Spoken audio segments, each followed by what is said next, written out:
Yeah. How we work. Dreadful Cosmon in the building. Nigga Thosha. What's the word, Art?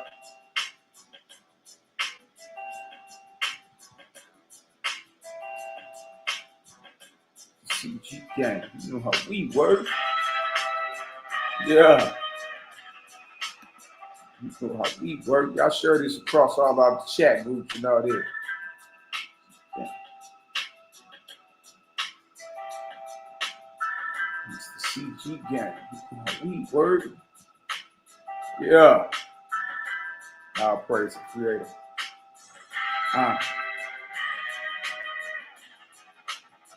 You know how we work. Y'all hit that thumbs up, like button, share button, all that good stuff. Y'all see the title? Part 5. Book of Judgment, Part 5. Remember the Creator and consider His exalted kingdoms. You know how we work. Just the CG gang. You know how we work. Yeah.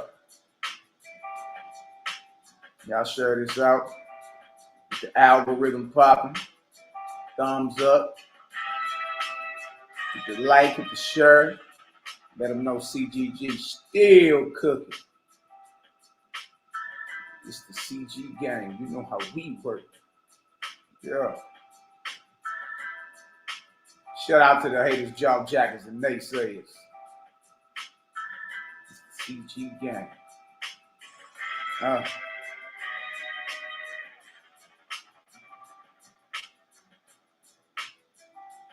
Yes, sir. You know how we work. Come on, Dre. You know who beat that is, man. Come on. Come on. Listen closer. You already know who that goes, who that belongs to.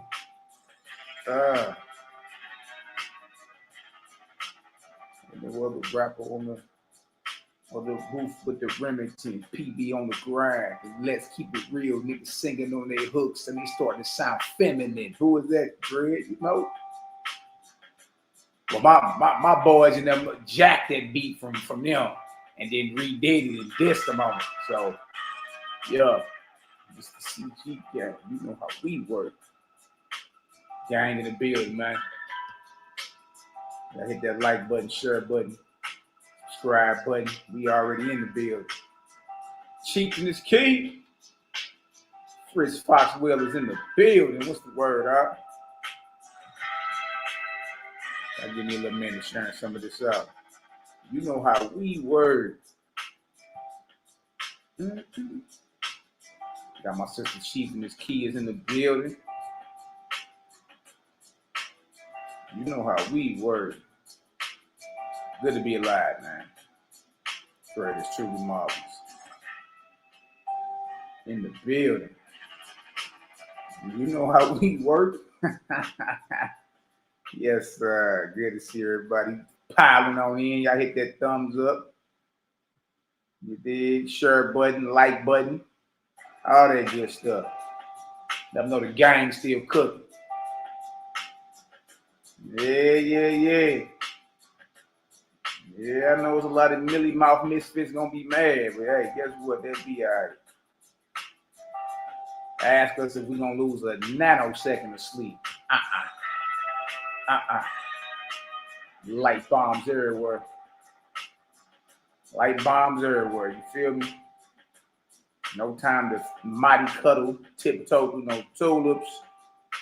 You know, be out here scratching and clawing. Nah, right to it. No reason to play around these pods. If I can be heard, y'all drop some vortices in the chat.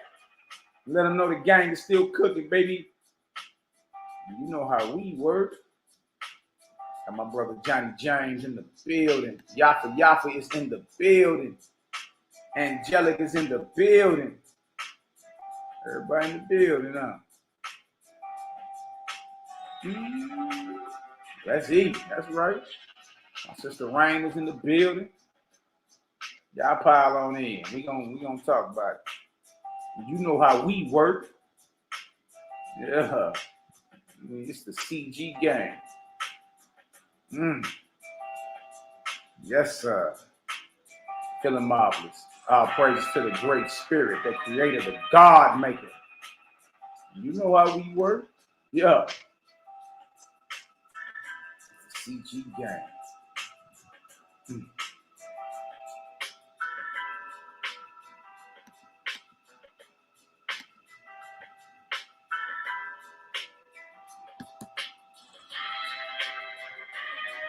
Come on. You know how we work. That's right.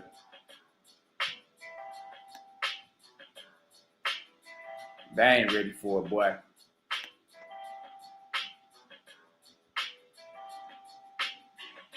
Type of light scared of masses. You know how we work? It's the CG gang. You know how we work, baby. Shout out to the haters, jaw jackers, and naysayers. Yeah. We love y'all too. That deal go hard, boy. Y'all know about it.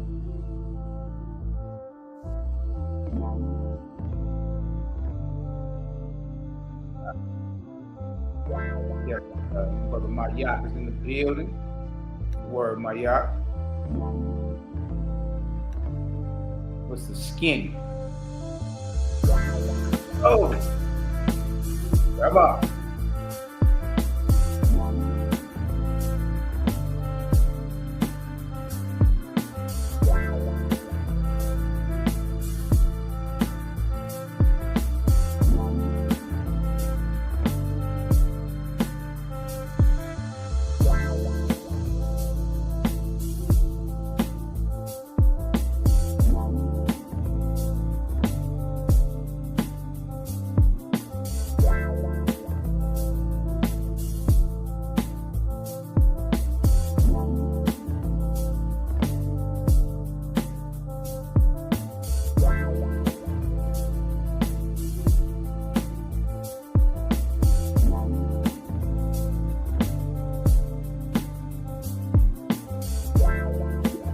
Drop some vortices in the chat if your little brother can be heard.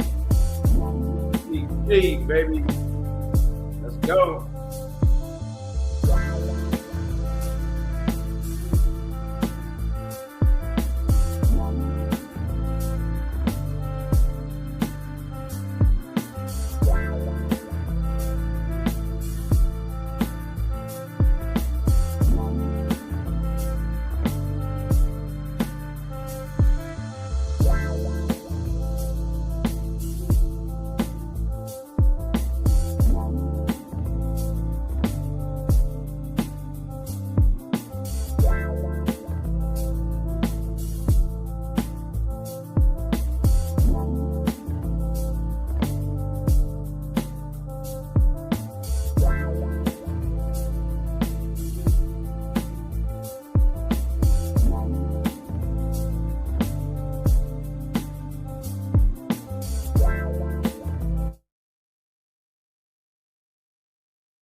Jehovah is as near this day as in the time of the ancients. Put yourself in order, becoming one with him. And no book is so easily read as his created universe. Inspiration comes less by books than by what Jehovah wrote. His worlds read him and his works. Frame your speech and your thoughts for him. He will answer you in your own behavior and in the happiness of your soul. Great wisdom cannot be attained in a day, nor purity and strength to overcome temptation, till the growth is from the foundation. The fool will say, the sacred books are no more than man of his own knowledge could write. Yet he has not wisely imitated the power of the words of your God. Let him do this well, and behold, he will also declare my words are from me. Yes, he will recognize them wherever found. It is the will and wish of your God that all men become constitutionally capable of receiving and comprehending the highest life, and that they shall no longer depend upon any priest, church, oracle, holy book, or upon consulting the spirits, and that their behavior may make the earth a place of peace, with long life to all people, for the glory of Jehovah.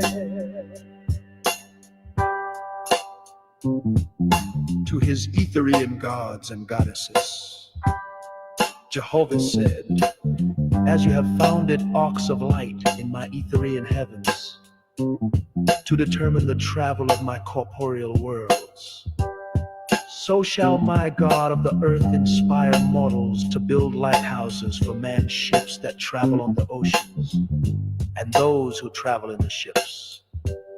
And those on the land shall know when a ship nears the port, even as you see my traveling earth approaching the place of Cosmo.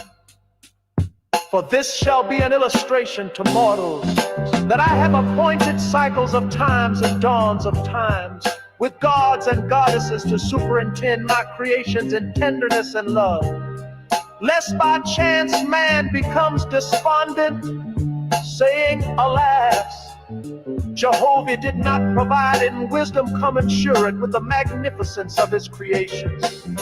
Behold, the time draws near when the nations of the earth shall course around the whole earth in ships, crossing the seas and oceans to all the places I created.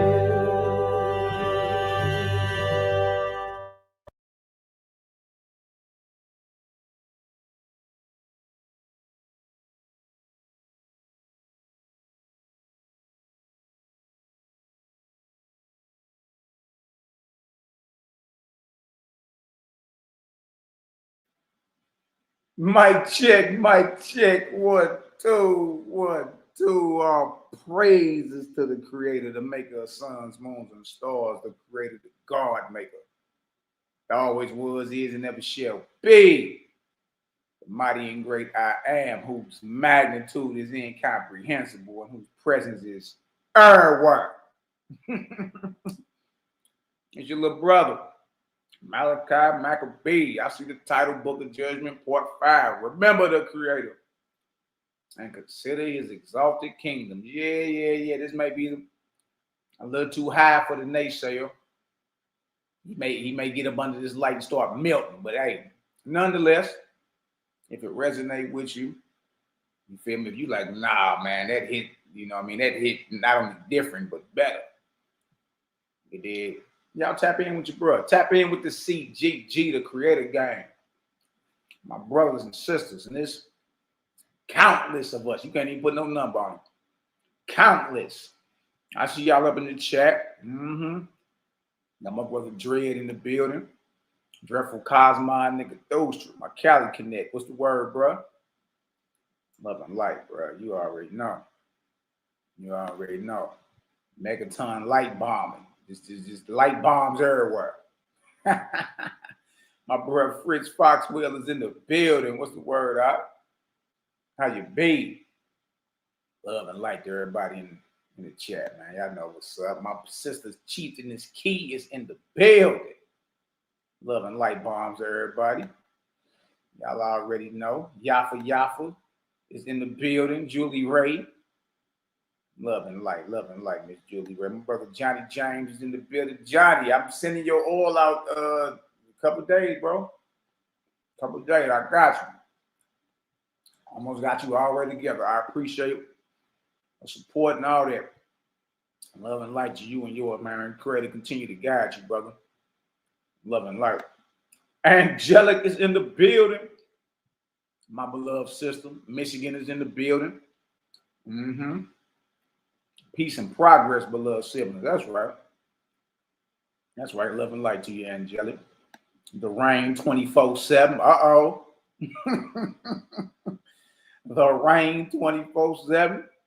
She said, you better build an ark, because I'm about to flood it. You feel me?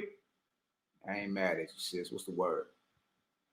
Love and light, love and light. Got my brother Mayak in the building. Sacramento's finest is in the building. What's the word, huh? Love and light, bro. You already know. You know what I mean? We just trucking through these murky waters we call life. You know how it go. And then we can't handle it. My sister Elisa Edwards is in the building. The wife of my brother Yada El Young. Send my love, sis. To you, your family, and all that. And everybody. Everybody connected. Got my sister Global Purpose is in the building. Love and light to this sister right here. Very, very tapped in this one. Very, very tapped to one this one is. Start talking like Master Yoda in this deal. Love and light, sis. Appreciate the support. You did. Got my brother from Naptown, BC is in the building. Mr. Skinny out. Yeah. I hope everybody's staying sucker free. Got Prince Cosmon in the building. My brother Prince Judah Vaughn is in the building. Love and light out. Yeah. Stand tall, young Prince. You know how it is, bro. You know. When life give you lemons, we make lemonade. How about that? When life give you lemons, we make lemonade. Life trying to be sour with you, we make it sweet on you. You know what I mean? Love and light. Who else we got up in this deal? You in San Jose right now, my yacht? Be careful, brother. Who else we got up in here? We got the Bronze Yog in the building. The Yog has entered the building. What's the word? Love and light. Progress to you, your family. Everybody, man. Y'all know what it is. Got my sister Tabitha. Yeah, go ahead. You want the rest of these grades for everybody? All right. Got my sister Tabitha Keon Cooper is in the building. Yeah. Y'all see what it is. So, yeah. With no further ado, let's go ahead and get it cracking. You know, we don't like to, before we bring out the full course meal, we always bring the appetizer out. Little taste. Got to bring a little taste out real quick. Little taste. All right, watch this. Let's cook.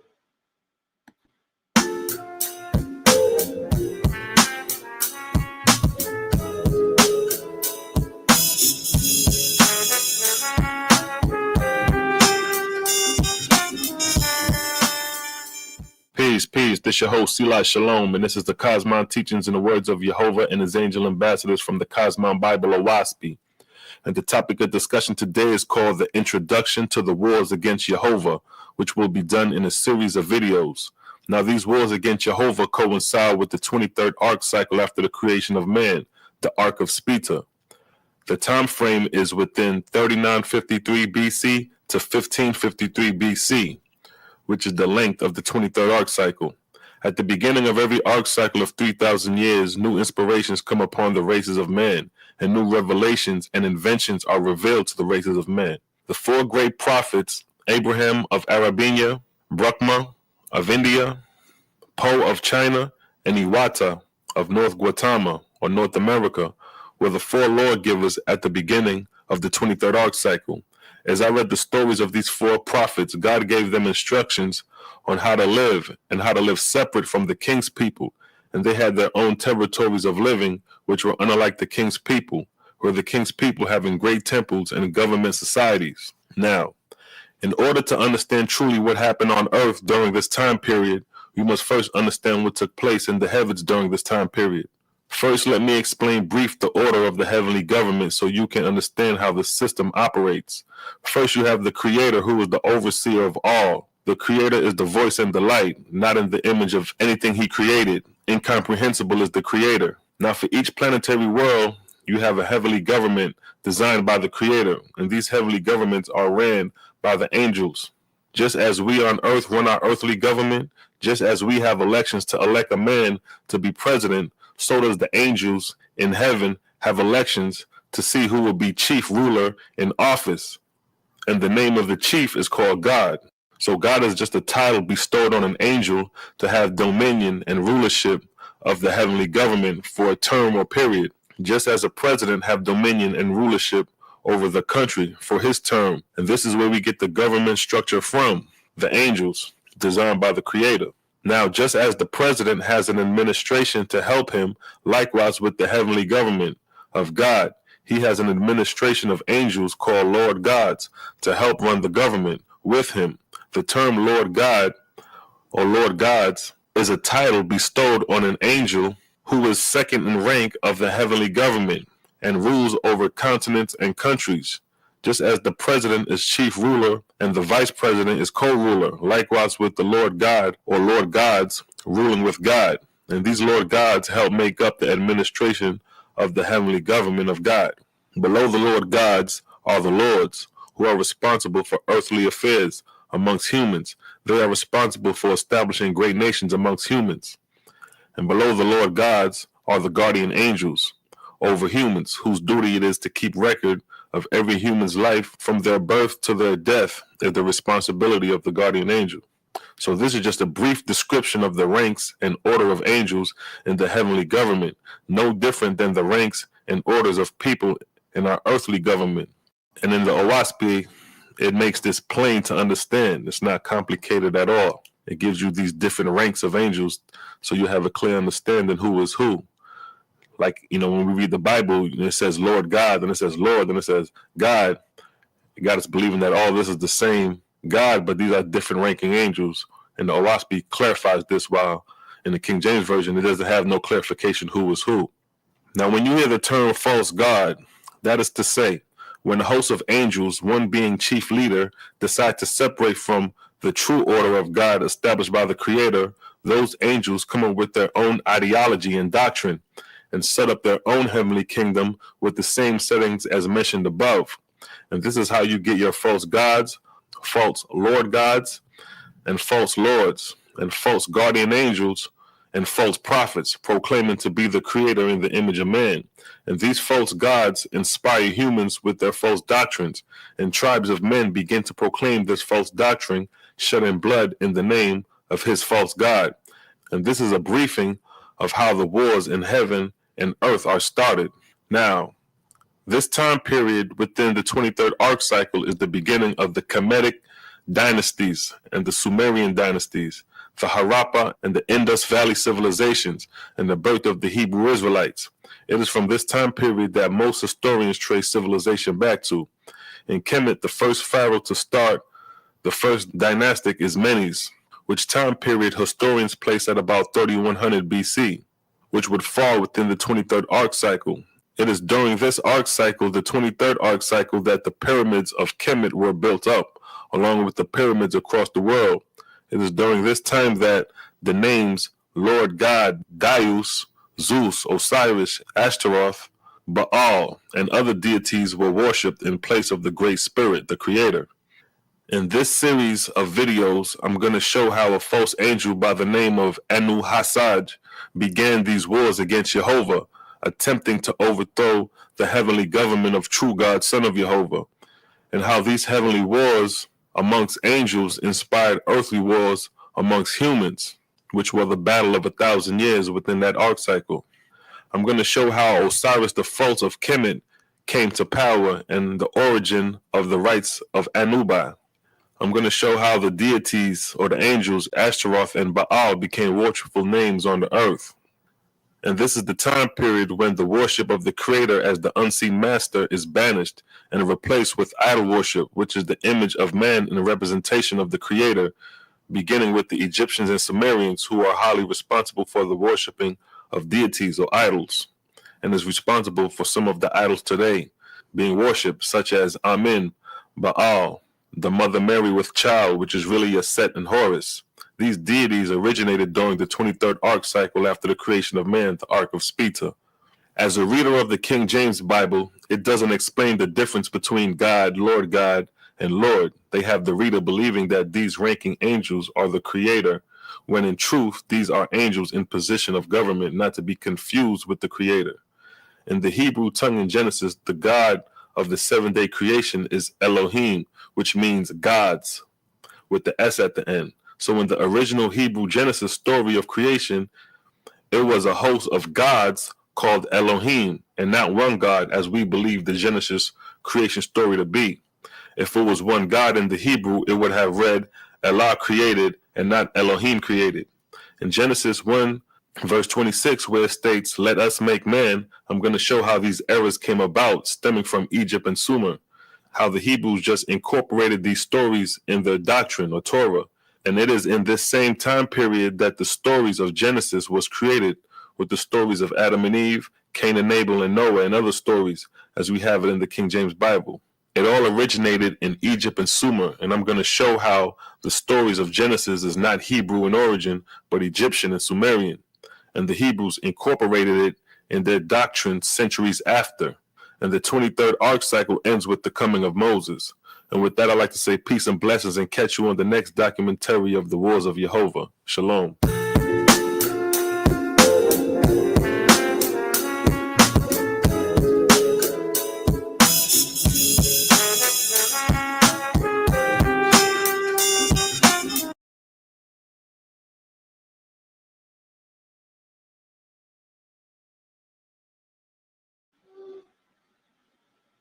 Shout out to our brother Selah Shalom, putting in all that pain and that work 12, 13, 14, 15 years ago. You feel me? Those videos still hit like steel, boy. Get some understanding. If I could be heard, y'all please drop a 12,000 in the chat. We're gonna jump right into this book of judgment right here. We're gonna start at chapter 12. This part 5. We just navigating through this deal. You did Book of Judgment, chapter 12. Oh, I spade. Yeah. The most feared book in these spiritual conscious community streets, I must say. And not for anything bad.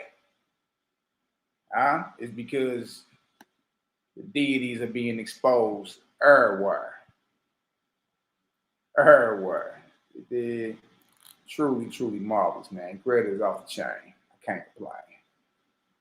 All right, we all good. I see 12,000s in the building. I just get to work. All right, so this is the Book of Judgment, chapter 12. One of many books in this OSP, the Book of Sky, Earth, Spirit, that everybody is up in the, everybody's having a hissy fit over. But hey, if it was just a Dr. Seuss Green Eggs and Ham book, then, or a Harry Potter book, then, it wouldn't be all this fuss. But being the deities are being exposed everywhere, man, you're starting to see all the devotees snap out, everybody losing their minds, going crazy. You dig, changing their names, slapping their wives, falling out, dropping their flag. It's like, dang, what's really going on around this page? What is really going on? Hey, look, y'all, we ain't write the book. We just read what was in it. And I can't lie, we having a little fun while we doing it. Definitely never a dull moment, I must say. Never a dull moment. We're gonna read through this right here. And what we're gonna do is get some understanding like we always get. And once again, we always give all honor, praise, and glory to the Creator, the Almighty. That always was, is, and never shall be, the ever-present Creator. Not in form and figure of a man, angel, or animal. We don't spill your yak, boy. Don't spill your yak. Chapter 12, Book of Judgment, OSP. Oh, man. Remember your Creator and praise Him in this. Remember your Creator and praise Him. In this, you are graded by your God. So, we've been going over the grades and rates and all that. Past couple videos. You want to know the difference between a grade and a rate. If any of y'all work out, go to the gym or whatever, You know what I mean? You pick a certain weight to lift with, right? Whether it's 50 pounds, 60 pounds, 70 pounds. So the weight or the pounds that you pick up, that would be equivalent to your grade. All right. The reps you do, not the reps, the sets you do. Sets you do.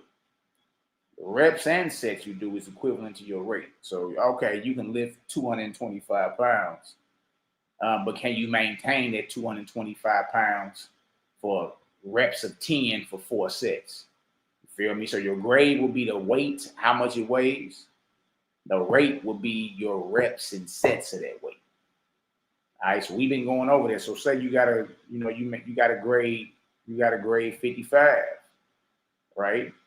All right, well, the rate will be how long you maintain that grade of 55, 20 years, 15 years, whatever it is. So we've been going over the grades and rates the past couple videos dealing with this book of judgment. You know what I mean? And man, a lot of understanding.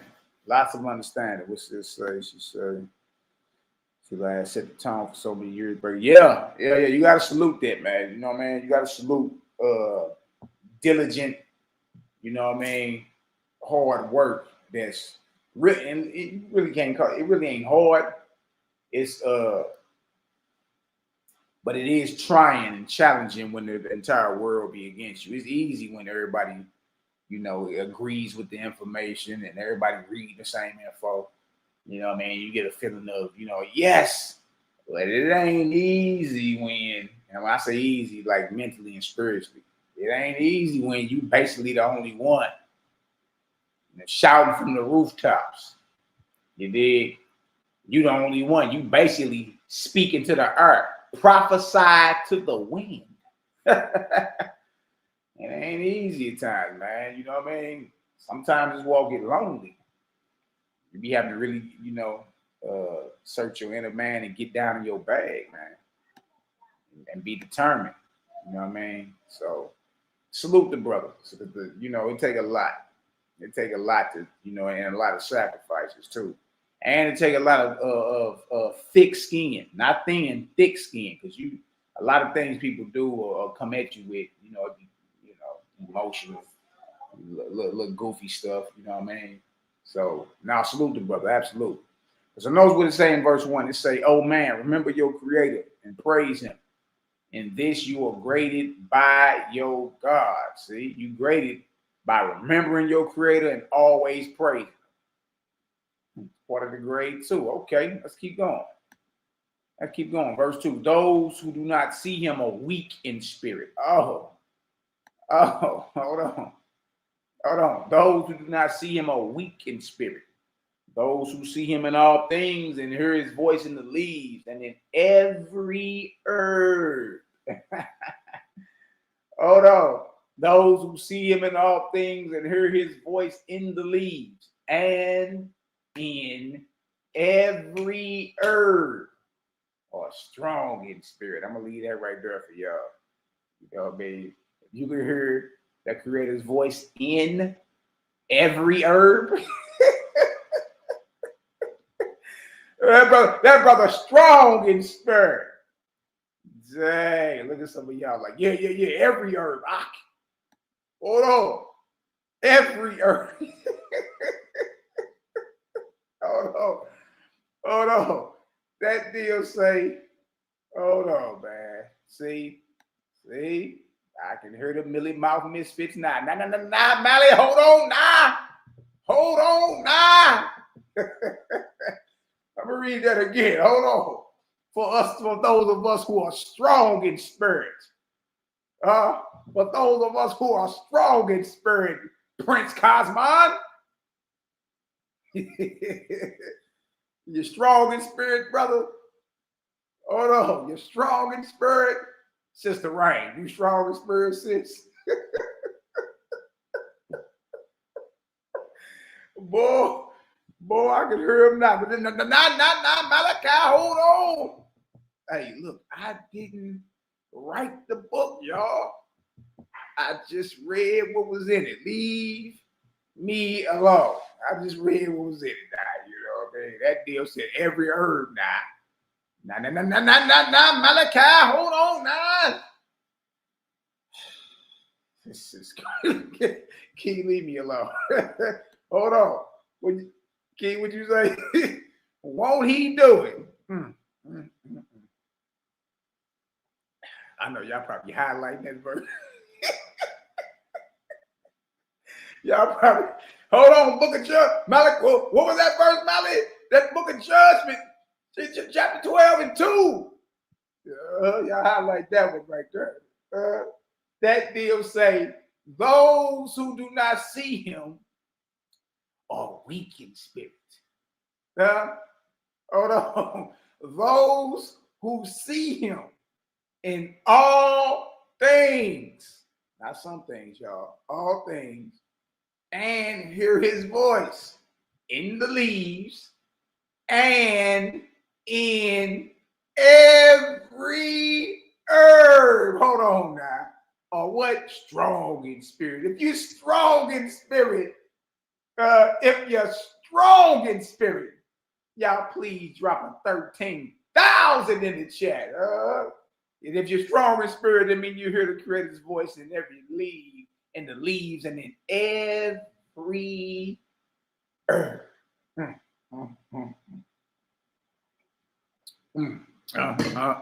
I got my sister in the look. See, y'all starting stuff now.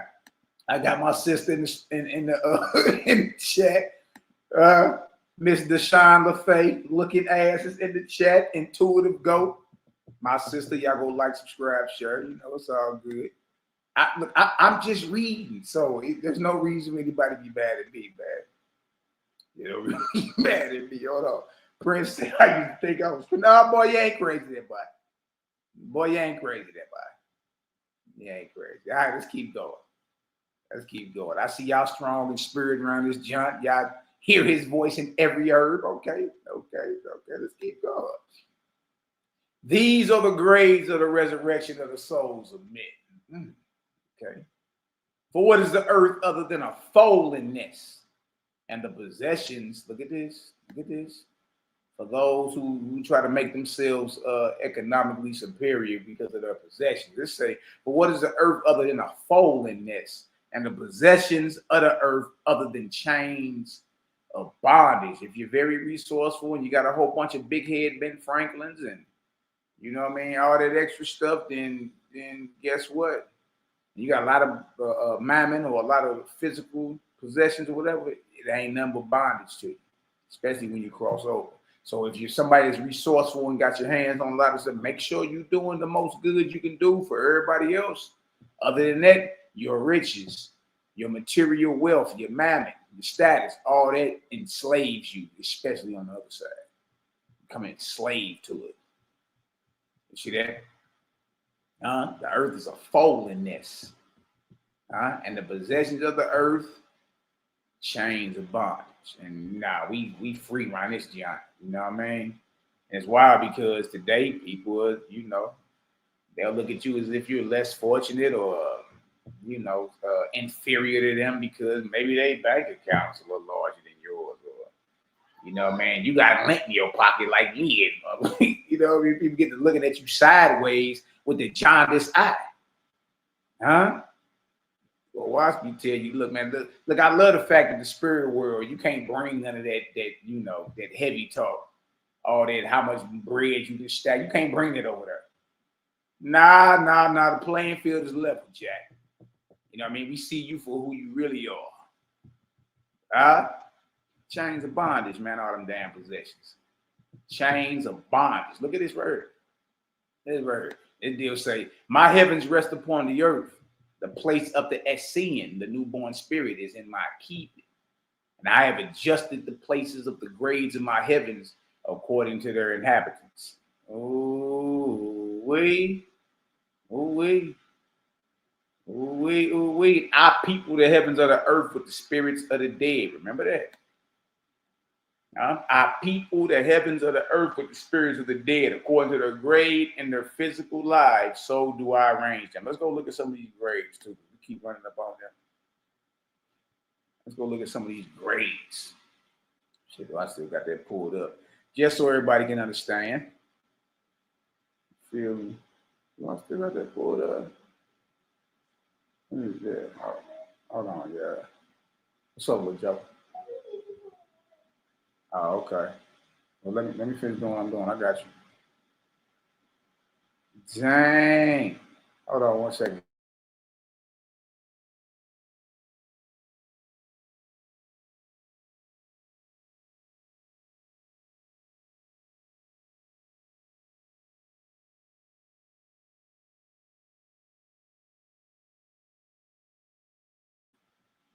Let me see. I thought I had that pulled up. That's weird. I'll be disappearing from the little loading dock. All right, hold on. Let me see something. I could have sworn I had that pulled up.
There you go. All right, right there. Right there.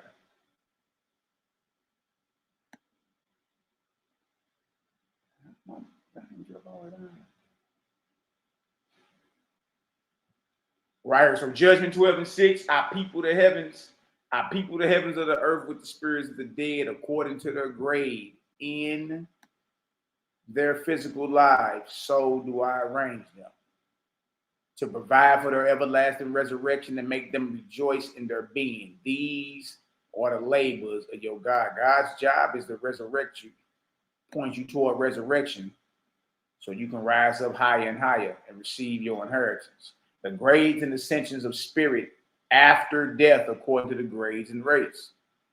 All right, grade 1 all the way up to 99, which is the highest atmospheric grade of the all pure in spirit. These lines are different heavenly plateaus, the abodes of those, or the dwelling place of the spirits of the dead, as when they start their resurrection process. Grade 1 is resting on the earth right here. The first grade, a lot of wandering spirits and all that. And if you below grade 1, you in kindergarten. Kindergarten, according to your spiritual maturity. Kindergarten. Some of y'all in pre-K. You dig? Well, how do you get your grades, Malachi? I can hear people now running their mouth. Hold on. All right, so this right here, these are the grades of mortals and angels. Right, there go your highest atmospheric grade of 99. You see that? The lowest is 1. Now, how do you get the highest grade? That's when you abandon self and become selfless and you serve others 100% in righteousness. Completely selfless. This is how the creator get down. The creator is selfless. He gave away all so you can be alive, so you can breathe, so you can experience creation. The creator is not selfless like your stingy ass uncle or your auntie. No, selfless. So if you serve others 100%, you get the highest atmospheric grade of 99. Right? And then once you cross over, man, how does this thing? I don't know why this thing gonna be sliding no more. And once you cross over, that's your dwelling place in proportion to the earth. Look at that, the earth down there. Grade 99 all the way up there. Right?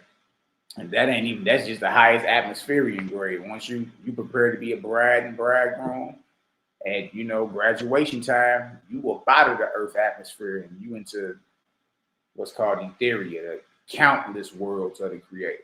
That's your inheritance. Yeah. There are countless worlds. Onward and upward forever. We're moving away from the earth. Not staying here, away from it. You can begin your resurrection process. You see what I'm saying? Now watch this. Watch this right here. So check this out. So 99, that's where you abide at. 75, if you serving other 75% of your time on earth, right? And the other 25%, you serving self. You get a grade of 75. So that's what it meant by based off the grade you attained while you were living. It's all based off the service and work you do for others. So today is a great day for you to get outside and do something good for somebody, because it ain't gonna do nothing but benefit you and them. And that's how you get your grade up.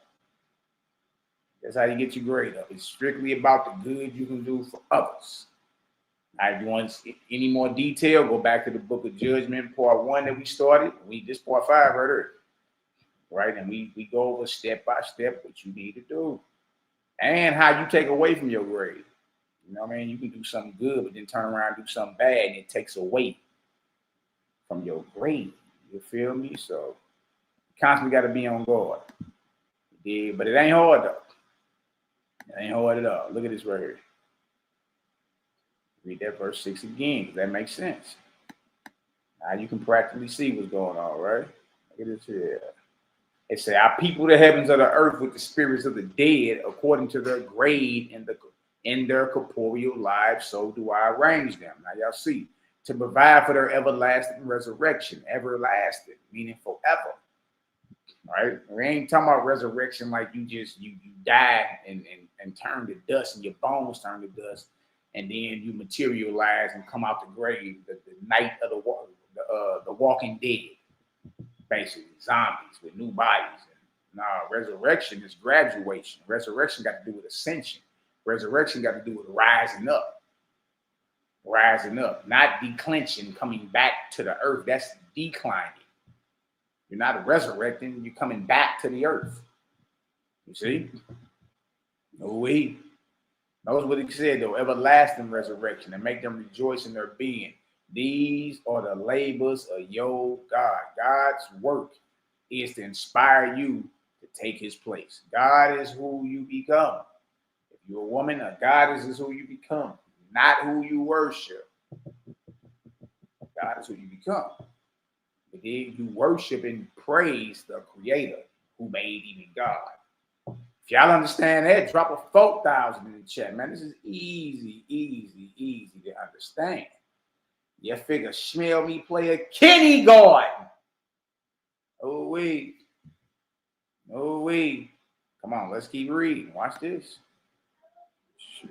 Show you how creator get down. For the beasts of the field and the birds and fowls of the earth, and for many animals that are companions to man. Look what creator said. I made a place in heaven where their spirits could survive for a season. Dang. So now even with the animals, man. Like, some people be like, the shit, the hell would fight over Bambi. They spirit go down to the ground, and that's the hell it. It's over. Creators say, man, these was your companions. And some of y'all is over companions with these damn dogs. Got them sleeping in your bed, licking your face in the morning. But creator, look how merciful creator is. He's like, look, even the animals that are companions with you. I made a place in heaven where their spirits could survive for a season. But what it say in Ecclesiastes? It say what? That the spirit of man goeth upward and the spirit of beast go down into the ground. Dang. Creator is truly marvelous. And this animal heaven. Hold on, cuz. Hold on. It's an animal. And this animal heaven, I graded 1 in the order of my heaven. So that resides on the earth too. Right? For I saw that man on the earth had delight in them. And I provided for him in his Essean period, newborn spirit, right? So that he might rejoice in the remembrance of finding his love. Dang. Some of us are real attached to our pets, our animals and all that, you know what I mean? And I made the animal heaven rest on the face of the lands of the earth, the same as the place of the Essean in grade 1. Remember, old man, your creator. Remember, old man, your creator. Remember, old man, your creator gave to every animal a season on the earth, but he limited them to a time to become extinct. Even so, and of a like duration, I made a heavenly period for the spirits of animals companionable to man. But for man, I provided heavens above, where he shall rise as to place, even as he rises in goodness and knowledge. Oof. Bang drop, boy. Look at it. Great is truly merciful, man. Magnify your perception, oh man, so you may comprehend. So you may comprehend, meaning you grow your perception. Like look bigger than how small tunnel vision you used to look. You know what I mean? Like expand your understanding. Magnify your perception, oh man, so you may comprehend, understand the kingdoms with an S, the kingdom, the plural kingdoms, not just one. Magnify your perception, oh man, so you may comprehend the kingdoms of your God. Consider the example your creator set before you in the design of the earth. So the creator always gives you something in your face that you may compare to what's going on in the spirit world. You feel me? Y'all give me a second real quick. Let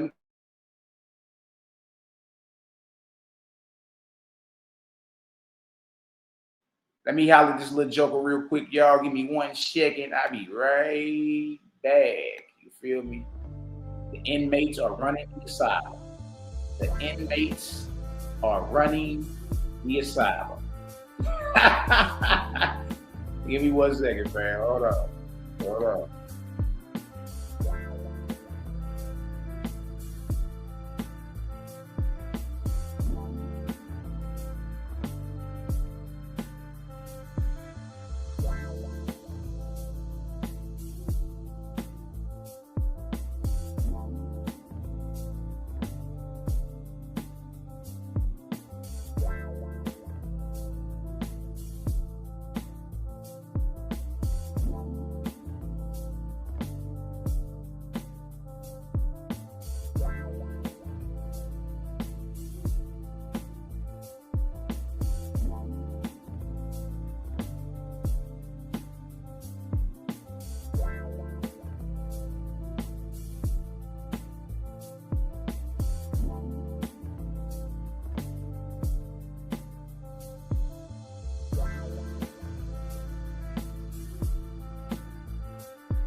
Mic check, mic check. Y'all please forgive your brother. Y'all know how it is.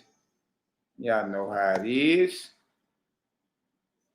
Ooh wee.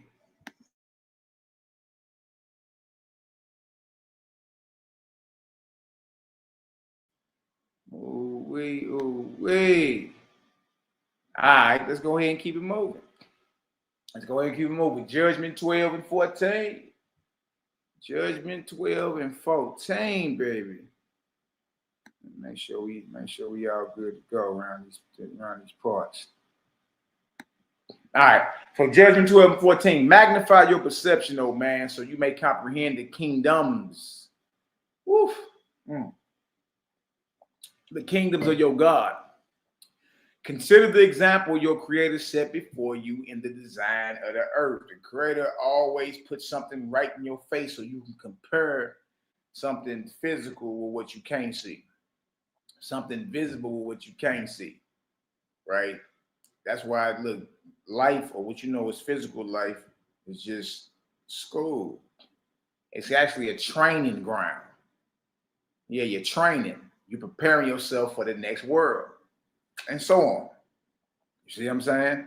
So it says, consider the example your creator set before you in the design of the earth. In large bodies, he placed the lands.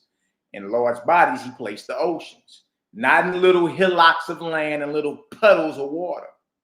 Even larger than these are the plateaus of the heavens of your God. So as big as the Atlantic Ocean is, as big as the Indian Ocean, Pacific Ocean, and all that, it's a even larger than your largest bodies of water or your largest pieces of land are the heavenly plateaus of your God. Huh? Look at that. Even larger than these are the plateaus of the heavens of your God. These plateaus are divided into separate heavens by atmospheric oceans. So it's bodies of water in the heavens, in the atmosphere, that divide the plateaus. You know what I mean? The abiding place of the spirits of the dead once you cross over and you begin your resurrection process. Dang, hold on now. Hold on. Verse 17. Look what it say. As above, so below, right? You've been praying it your whole life. I do not fill the earth of the firmament with angels just scattered about, but I get them regions habitable and home-like. And I grade the regions as to how suitable they are to the resurrection of the spirits of the dead. I mean, we keep showing it. Hold on. We keep showing it. But I mean, hey, I don't think we can show it enough.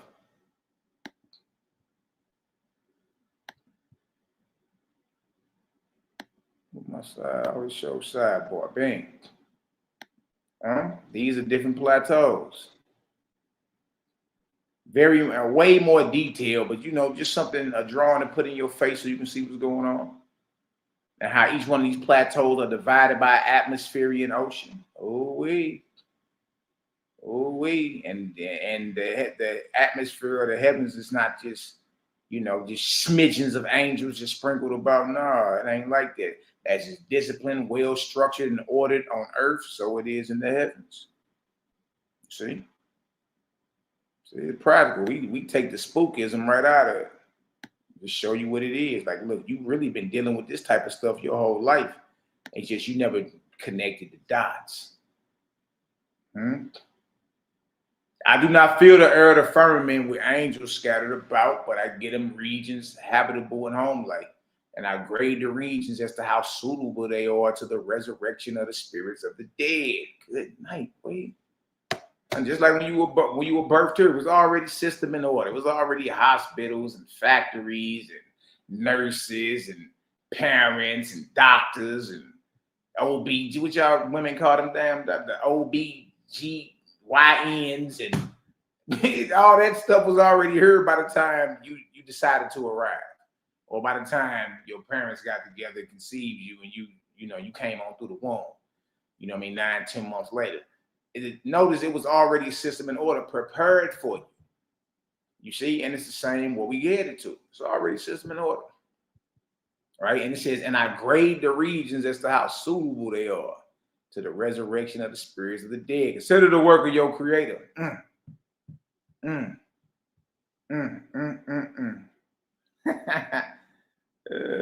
man. Oh, man, look at this. Consider the work of your creator and the knowledge and symbols he places before you. So open your eyes up and look. Stop it. Ooh, it's just, you just studying cloud patterns. It's just exuberant. No, what's put in front of you is so you can understand something higher. So you can understand where we are headed to. You feel me? You're supposed to learn from this life. All right? Consider the work of your creator and the knowledge and symbols he places before you. You hold up a lump of salt and it is solid and has dimensions. Okay. But cast it into water and it is not seen, but dissolved and lost to your perception. Okay. And you see the earth, which is dimensions also. But ether, you do not see. Really? As water is the solvent to salt, you can understand that if you went and got some salt right now and a lump of it and tossed it in some water, what's going to happen to that salt? It's going to dissolve. You don't see the lump of salt anymore. So look what it says. As water is solvent to salt, so is ether or eth, the solvent to corporeal things. Really? Really? The solid earth holds its form by slow velocity. So velocity means some turning. Some turning. It ain't just sitting still. A frisbee sitting still in space. That's saying the earth turning. It got velocity. You dealing with velocity. Something is spinning. The solid earth holds its form by slow velocity. Yet in etheria or in ether, external, outside to the body of the earth, the swift velocity of corpor is magnified in dissolution. So, out in etheria, that vortex is spinning faster. And it's spinning so fast that guess what? The earth would dissolve. Look at this. The swift velocity of corpor is magnified into dissolution. These things are accomplished by vortices in ether, vortices in etheria. And there's so many of them, man. You get looking at all them spiraling galaxies that will blow your mind. Like everything is spinning, moving. And here you got people today trying to claim that everything is just flat and sitting still. As like a dinner plate, a damn frisbee sitting, just sitting there. Just it's just sitting still, and it's on some pillars. So something that just got to, is a foundation. It's crazy, man. It's crazy. Look at this, verse 20. Y'all gotta leave me alone. Look at this. Verse 20. The Flat Earth Society, Malaki. Yawn. Look at it. In the atmosphere of the earth, behold, there is sufficient corpor. Corpor is what make up your physical, is corporeality or physicality. Physics. Some of y'all go study. Oh, I'm studying physics. Well, it says, in the atmosphere of the earth, behold, there is sufficient enough corpor, the things that make up your physical structures, to make many worlds like the habitable. How you say that? How you say that, Miss LaFay? Habitable earth. Meaning the earth where we reside in, where we live in. Key, how you say that? Habitable. That don't even sound right. Habitable? I don't know. I'm not a master of the King's English, but y'all know what I'm saying. It says, in the atmosphere of the earth, behold, there is sufficient or plenty corpor, things that make up your physical existence, to make many worlds like the earth, or the habitable earth. That don't even sound right. And this corpor, which is in solution and so unseen by corporeal eyes, floats in the firmament of the earth, forming strata, plateaus, and continents wide as the earth and deep as the earth. And there are thousands thousands of them. Thousands of what? Plateaus? Unseen to corporeal eyes? Just like that salt will be unseen to your eyes if you drop it in water, but it's still there. It's still there. How you know it's there? Taste that water if you drop all that salt and you got salt water, boy. It's still there. It's just unseen. And it's the same with the corpor that's in the etheric solution, right? Eth is the solvent of corpor, like water is the solvent of salt. So it's there, even though you can't see it, it's there, you dig? And that, what you call that formula or that liquid is what's used to form worlds and also heavenly plateaus where the spirits of the dead dwell at. And it says there are thousands of them. Habitable. That's how you say that. Habitable. Yeah, this ain't lick your finger scholarship. You know what I mean? Forgive you, brother. I ain't the fanciest at the King's English or the old Victorian English. Like I'm supposed to be overheard, sipping tea and eating crumpets. No, I don't. I'm cool with all that. Look at it. And yet, oh man, these are only the atmospherian heavens.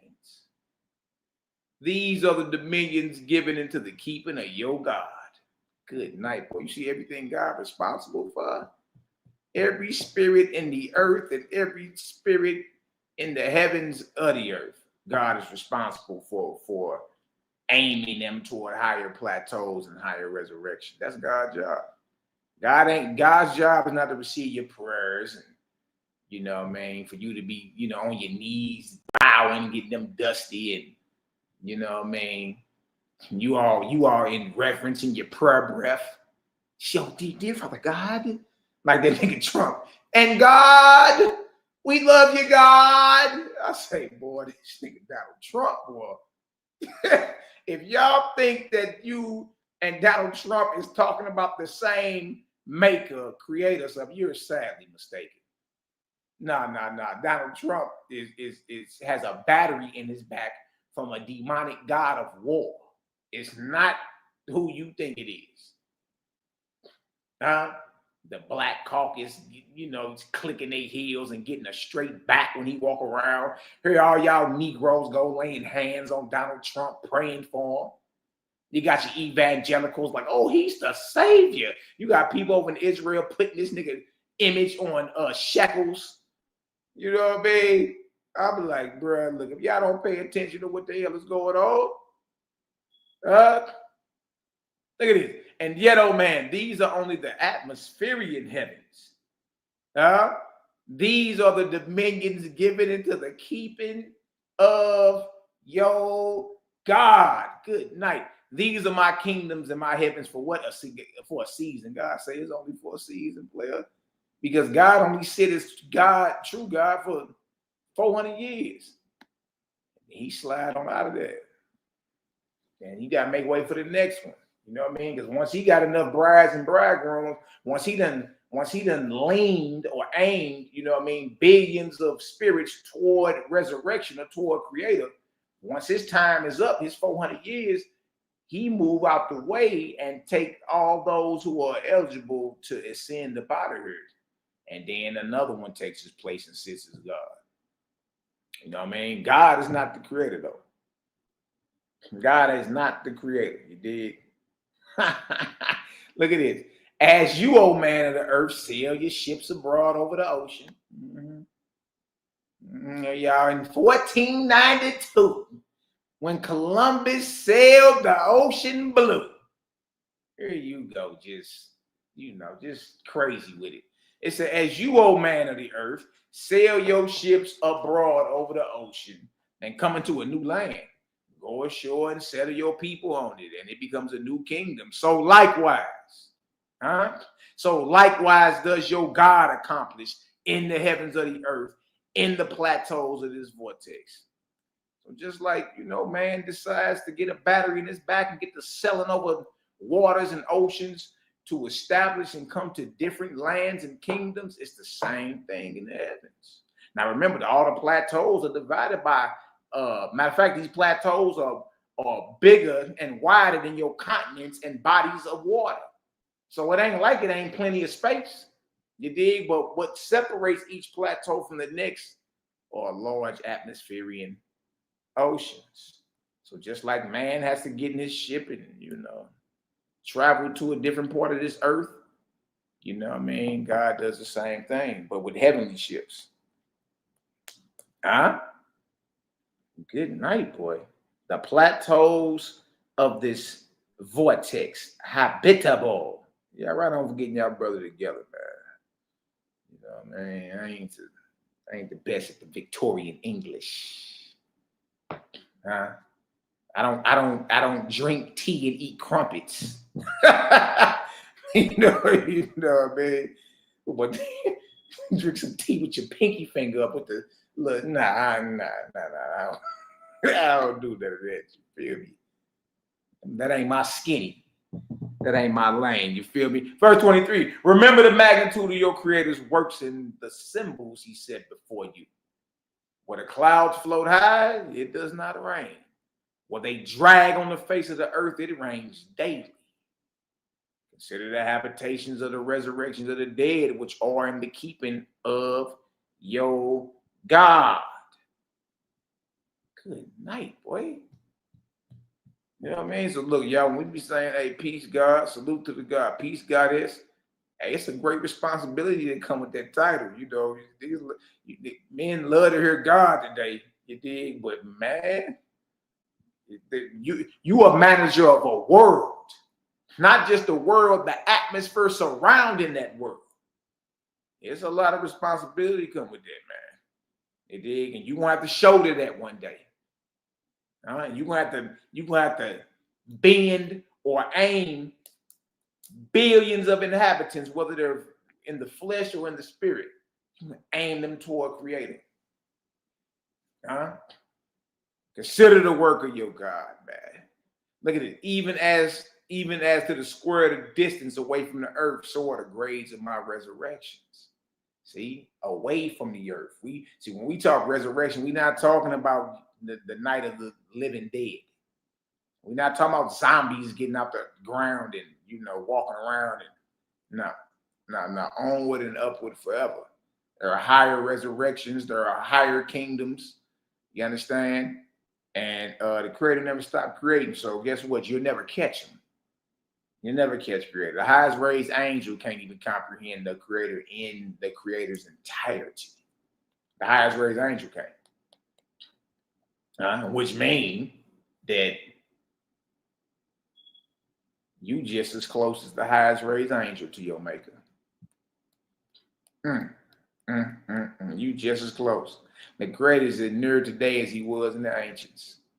And the highest raised angel, as far ahead in spirit as the highest raised angel is, than we are. When it comes down to how close that they are with the Creator, there's no difference between them and you.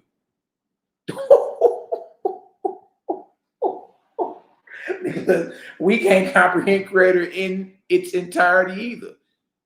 Just like the highest raised angel came. Dang, if you understand that the highest raised angel and you are no closer to the Creator, you know what I mean, or just as close to the Creator, you know what I mean, as the ancients were. If you understand that, drop a 7,000 in the chat. You just as close to the Creator as the highest raised angel is, who still can't comprehend Creator in the Creator's entirety. Dang. According to the exaltation of man's soul, so shall he inhabit the places I have made. According to his own soul's growth and what? Development. Shout out to the GDs, baby. Growth and development. Watch me talk about that growth and development, boy. What DC Sniper at? He claimed growth and development. Well, the Creator is all about the growth and development of man. Every aspect of it. You feel me? You smell me, player? According to his own soul's growth and development, so shall he ascend in my kingdoms. Outward, hold on. Here you go, talking about some getting up in New Jerusalem is going to be on earth. Look at what this say. According to his own soul's growth and development, so shall he ascend in my kingdom. So rise up outward away from the earth, from grade to grade. I adapted them. Good night, boy. Good night, boy. Resurrection is away from the earth, not toward it. See, even the sense of resurrection over that way is off. Resurrection is upward and away from the earth. It's not you. It's not the night of the living dead. You get up with loincloths and grave cloths on, with half your damn skin missing. Or even if you got up out of there with the quote unquote spiritual body you claim you're going to get or whatever, you're still on the earth. How is this resurrection?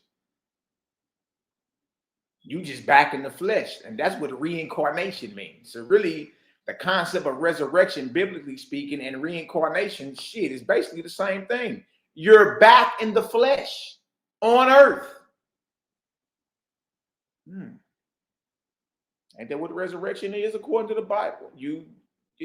The hell happened? You die, right? You get buried, and then you end up coming out the grave, but you're still on earth. Huh? You're still on earth. What is reincarnation? You die and you come back as a man. Well, I ain't even gonna throw it out there like you come back as a rock or a bug. I'm just talking about those that believe in reincarnation, like you come back as a man. You know what I mean? Or a woman, or however the hell you come back or whatever. But you're still back in the flesh on earth. Owaski talks about resurrection as being away from the earth, onward and outward. And it makes sense because resurrection means to rise up. Rise up.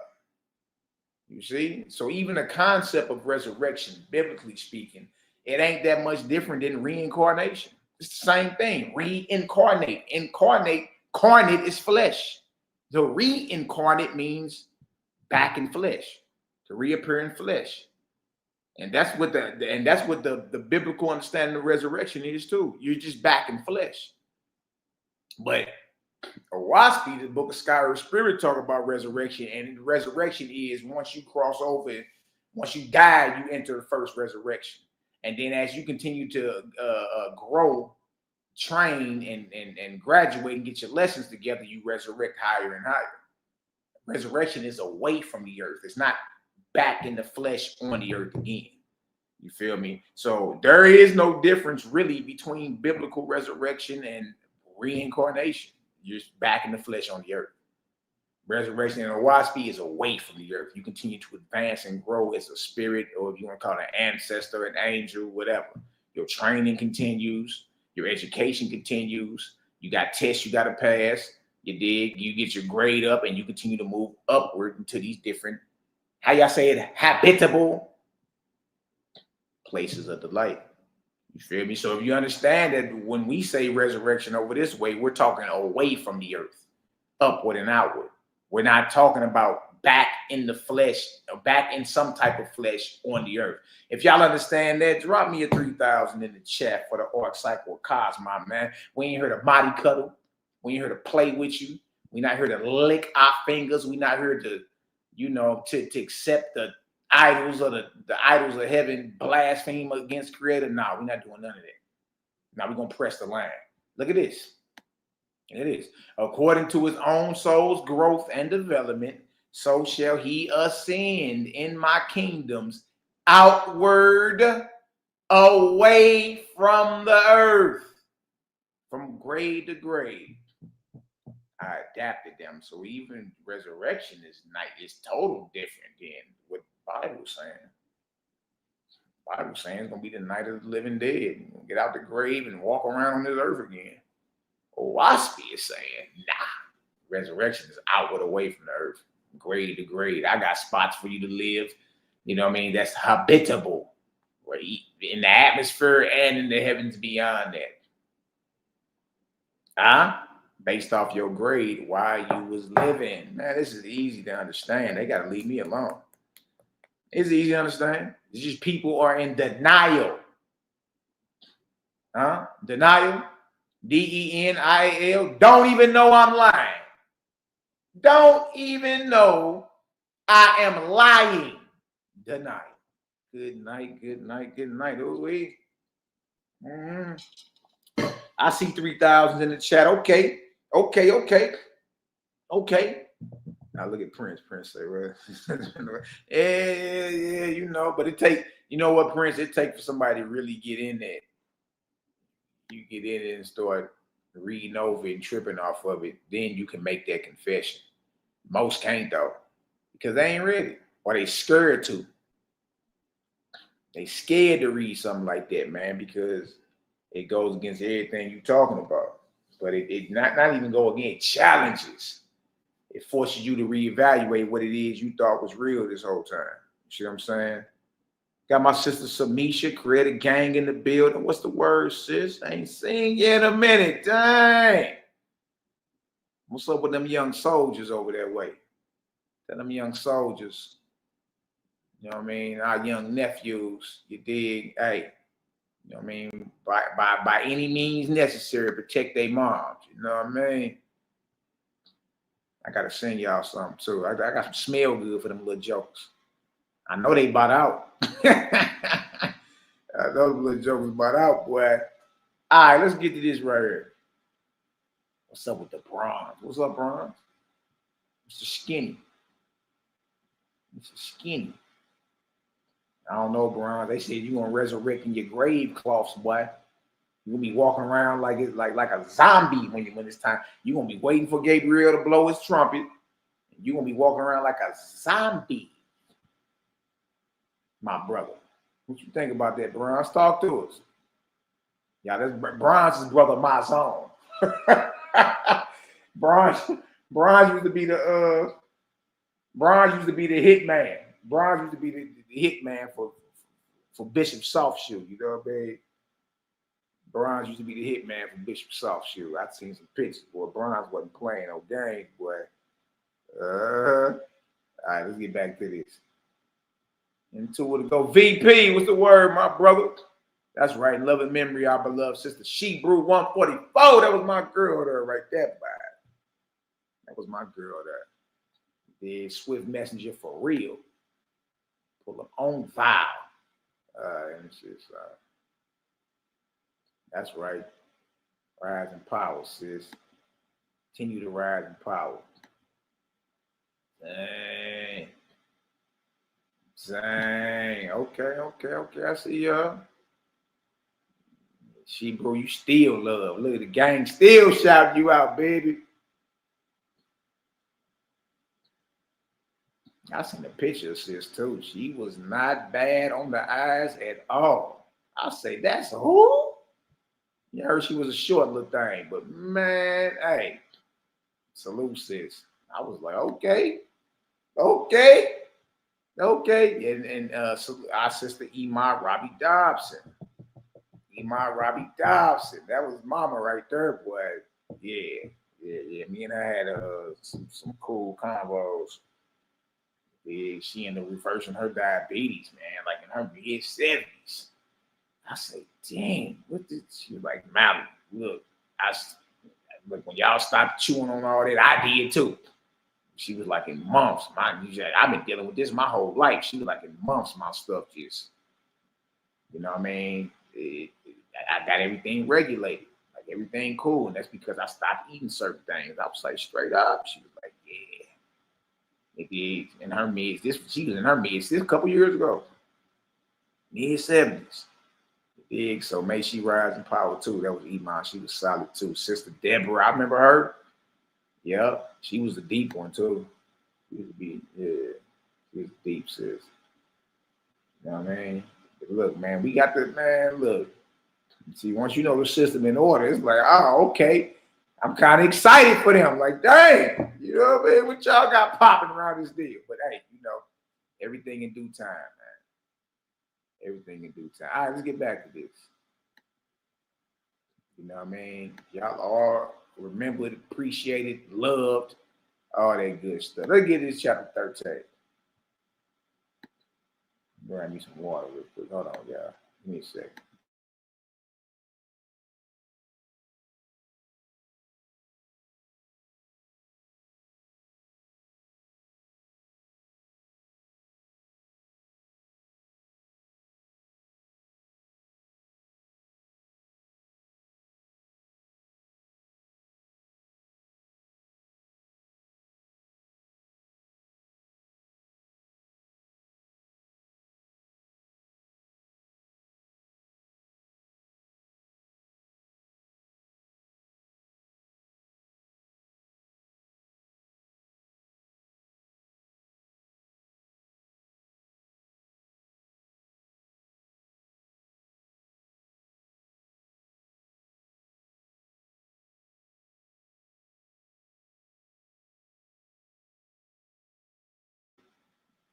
All right, let's go ahead and keep this pushing then. Now, man, chapter 13, Book of Judgment. Oh, spade. Boy, this a Waspy boy make jokers run. Let me make sure everything good. Okay, bang. All right, chapter 13, Book of Judgment. It says, oh man, to know the creations of your creator and the things he has placed in your reach, to apply your knowledge and understand with reverence the work of his hand. How considerate he is of your little wisdom and your love of liberty, which he gave to you. Hold on. That's a lot right there. We can't just run that stop sign, y'all. We got to slow down for a minute. It say, oh man, to know the creations of your creator. Stop right there. It didn't say believe the creator. It says to know. Right? So if you know about creation, that means you're a scientist. You're observing and you're recording. What's a scientific fact? Something that can be observed and recorded. You know what I mean? In the eyes of our maker, we're all scientists because we're supposed to be investigating creation. We're supposed to be investigating creation. Right? And creation also includes yourself. Shout out to all the healers out there, the brothers is into the herbs, sisters to the herbs and all that. You know what I mean? That's part of creation. It tell you, oh man, to know the creations of your creator and the things he has placed in your reach. We are all scientists and we're supposed to be investigating, observing how creation function. You dig? Recording how it functioned and continue to get our minds blown. You dig? By how just vast the maker, our creator is. You feel me? It says, all right, to apply your knowledge. The application of knowledge is wisdom, man. To apply your knowledge and understand with reverence the work of his hand. How considerate he is of your little wisdom. You know, we only got a little bit of a smidgen. Your little wisdom and your love of freedom, liberty, which he gave to you. Even before he had perfected you, he called out to you to behold his creations. And you did not pause to learn, but ran away, half completed, to vent the exuberance. Did I get that word right, Miss LaFay? To vent to vent the exuberance of your soul, which he gave to you. Good night. So look at you. He did credit like, behold me in all my glories and all that, and you run away. Got it all figured out, huh? To vent the exuberance of your soul, which he gave to you. Behold me, your God. I am your elder brother whom he sent after you. So being that you like a runaway little child, little snotty-nosed little joker who don't, you know what I mean, want to behold the creation and, you know what I mean, gain knowledge, wisdom, apply it. And since you don't want to do that, the creator sent one of your big brothers or sisters after you. Man, go hawk that little joker down, man. He about to crash out, rather. Go grab your little brother or sister. He tripping. Behold me, your God. I am your older brother whom he, the creator, sent after you. Come and learn wisdom from your God. Yeah, sit down, little joker. Look at this. You linger in the grave. You were not aroused to know your creator. You turn your back on me and say, behold, there is no God. Good night. I beseech you, turn about and hear the wisdom of my words. I will teach you to know your creator. I will teach you to know your creator, not believe in him. Know him. See, talk like this make you spill your yak. You be spilling yak, spilling coffee, foaming at the mouth. You know what I mean? Call yourself cursing folk or whatever. To no avail. You ain't, look, whatever's rolling off your tongue, whatever's rolling off your palate, whatever deity it is, he's still a little homie. He's a creation. So let the whole entire world know there is no higher authority that can roll off your lips than the creator, the God maker. However you pronounce it, whatever you pronounce it in Hebrew or Aramaic or whatever, or in English or Spanish or whatever, it's irrelevant. It's still a deity or God you calling on. You're not calling on God's maker. Yeah, there's a shout out to my brother Cal. You know what Cal say? There's a nigga that tell God what to do. Dang. Dang. Dang, son. I will teach you to know your creator, to hear his voice, and to see his hand. God said he's going to teach you to not only know your maker, but to hear him. Dang, that's serious right there, boy. And you shall rejoice in your life and teach your brethren to rejoice also. You have a corporeal body, and a spiritual body. That's the beginning of what Waspi when they talk about that. They getting that out of Judgment 13 and 9. You have a corporeal body and a spiritual body. Hear me, and I will open your understanding. Your spirit has eyes, ears, and judgment. Nevertheless, the beginnings of your two parts were at the same time quickened into one person because of the presence of your creator. So your spirit and your corpore, your spirit man and your physical man was what quickened at the same time into one person. Not because of no makeshift law of divinity. It's because the presence of your creator is there everywhere. And that's why creation is continuing to function.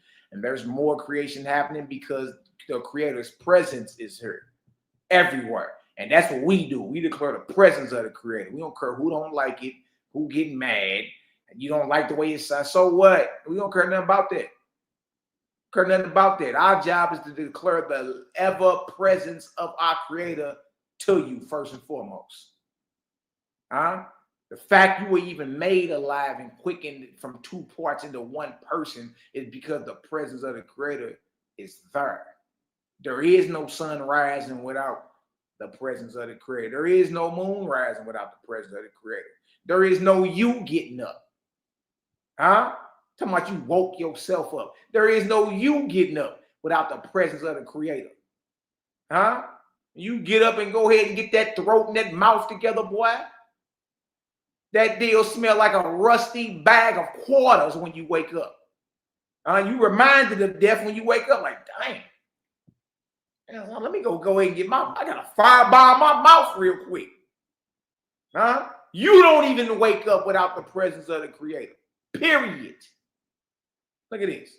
Oh man of the earth, if only your spirit and your corpore, your physicality, your physical body stood even in wisdom and power all the days of your life.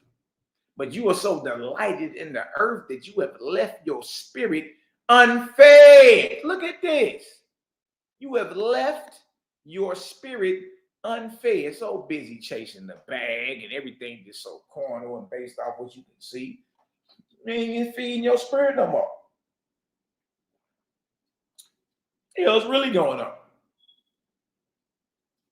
Man, look, you better balance out around this deal, man. I know. I mean, we the only species that got to pay to live and breathe around this deal. But look, make it your business to balance that, you beating your feet every day, feet to the streets. Look, balance that out with feeding your spirit. Look, make it up. Make it the number one priority. How about that? But you are so delighted in the earth that you have left your spirit unfed, and it stands within you. Your spirit stands within you like a spur of grass covered with a stone. Good night, boy. That means your spirit is all but dead. You poured some stone or some concrete over some grass. That grass is dead. It may be a little sign of life. It may some weeds may come through the cracks or whatever, but for the most part, it's dead. You feel me? Right? So don't leave your spirit unfed. Don't do that.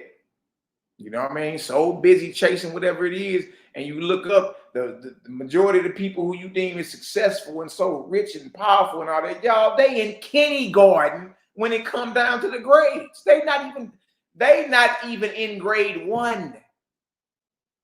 They're not even in the first grade. Huh? Look at this. Yeah, I know.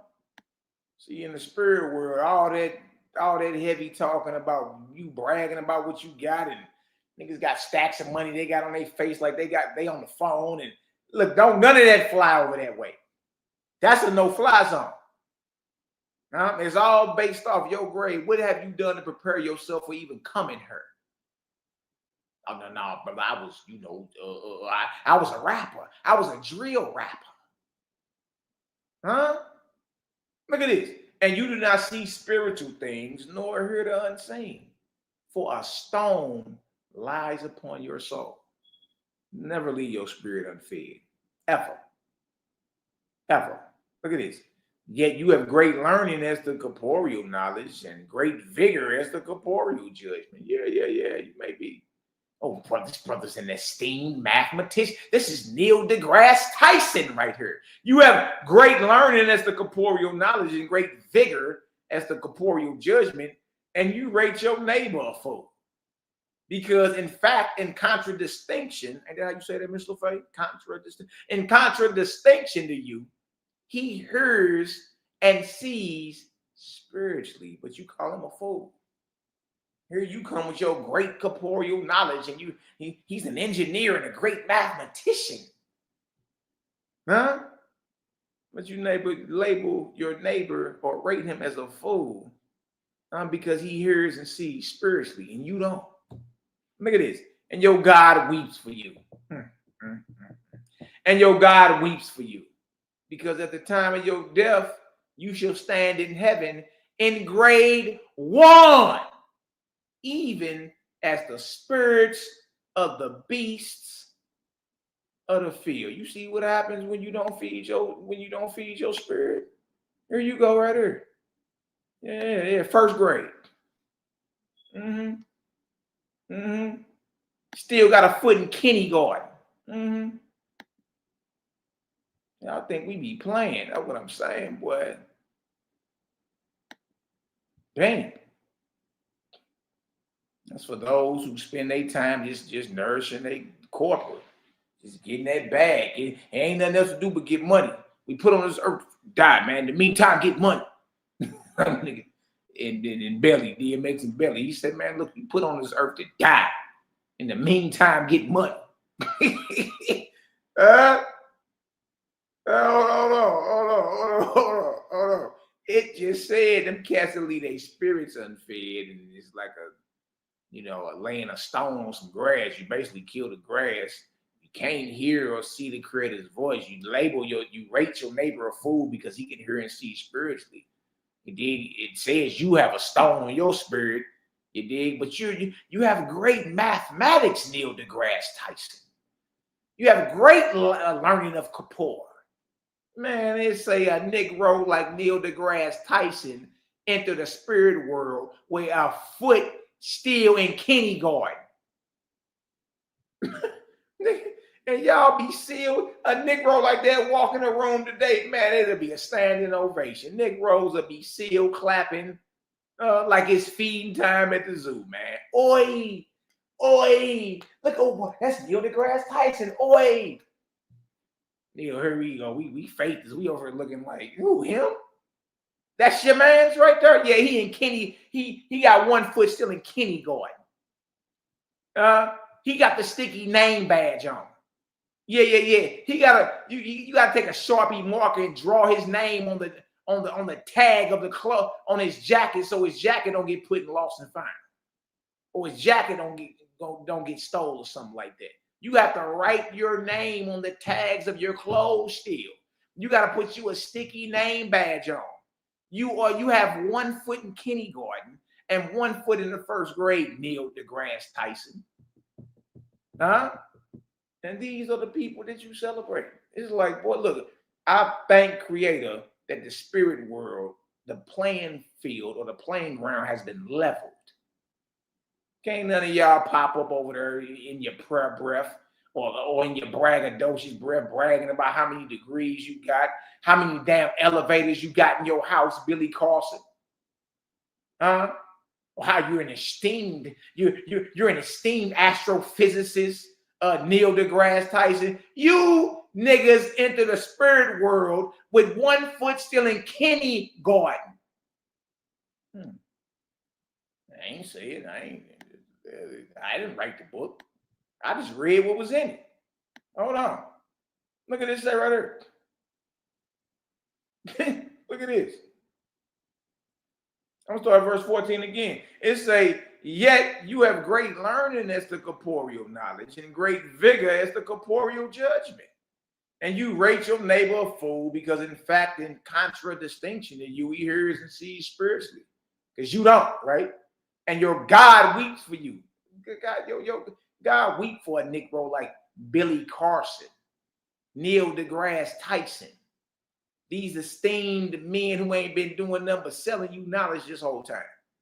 It say God weep for niggas like that. And your God weeps for you because at the time of your death, you shall stand in heaven in grade 1, even as the spirits of the beasts of the field. Boy, you in animal heaven. Hold on. That boy in animal heaven.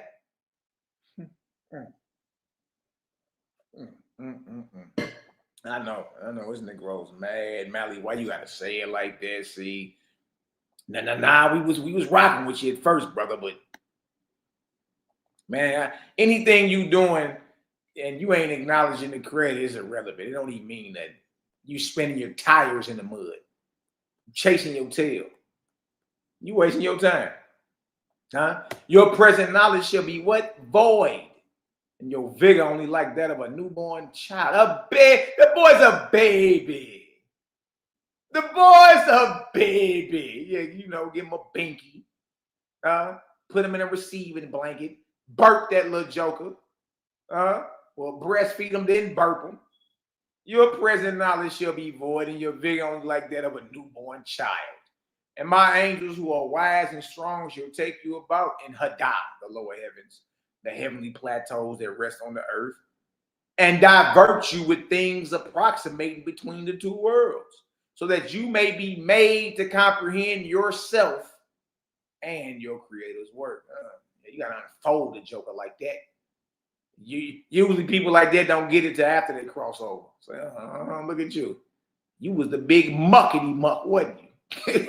That boy was the groovy guru in life. Damn near below the grades. Man, that's what I'm telling you, man. Like, mankind got to get it together. As your corporate was fed on corporeal substances, so then your young spirit shall be fed on atmospheric substances, the vapor. What a thing smell like, which your guardian shall provide to you. Consider the wisdom of your creator. Hold on, man.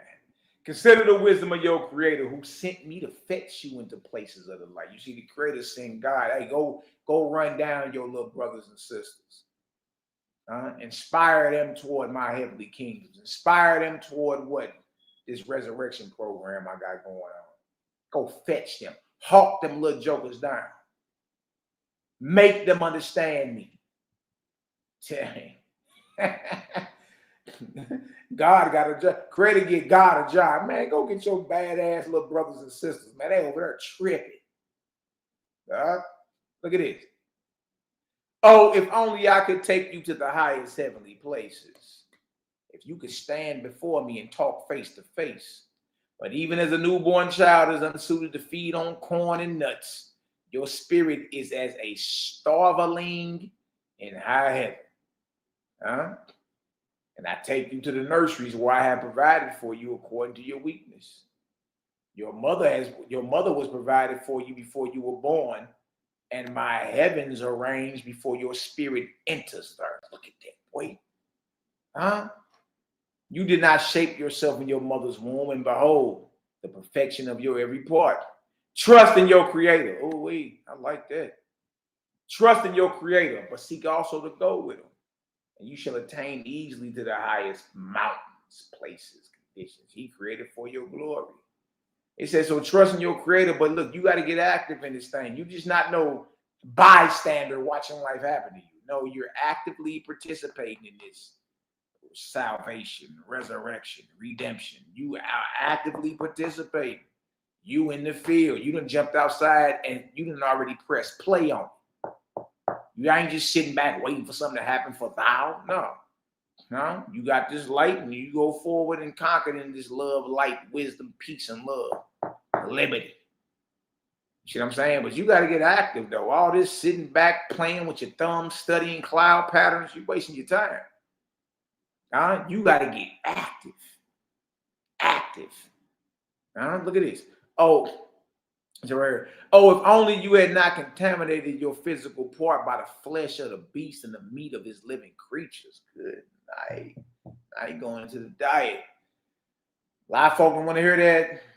You know what I mean? A lot of folk don't want to hear that. You know what I mean? But hey, you know. Hold on. That deal say, oh, if only you had not contaminated your corporeal part or your physical body by the flesh of the beasts and the meat of his living creatures. Look at you. You just been chewing on. Look, y'all. Majority of our life, we've been chewing on animals.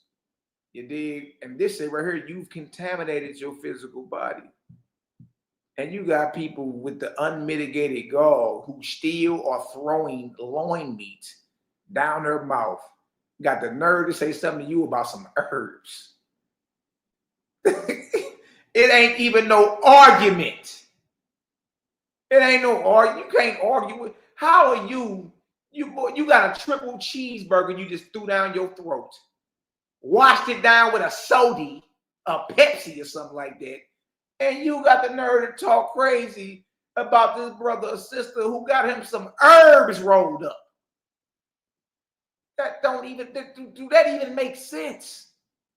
Boy, you got blood in your mouth, flesh in your gut, and you got the nerve to say somebody is contaminated. Hey, you're defiling your temple. Nigga, you eat animals.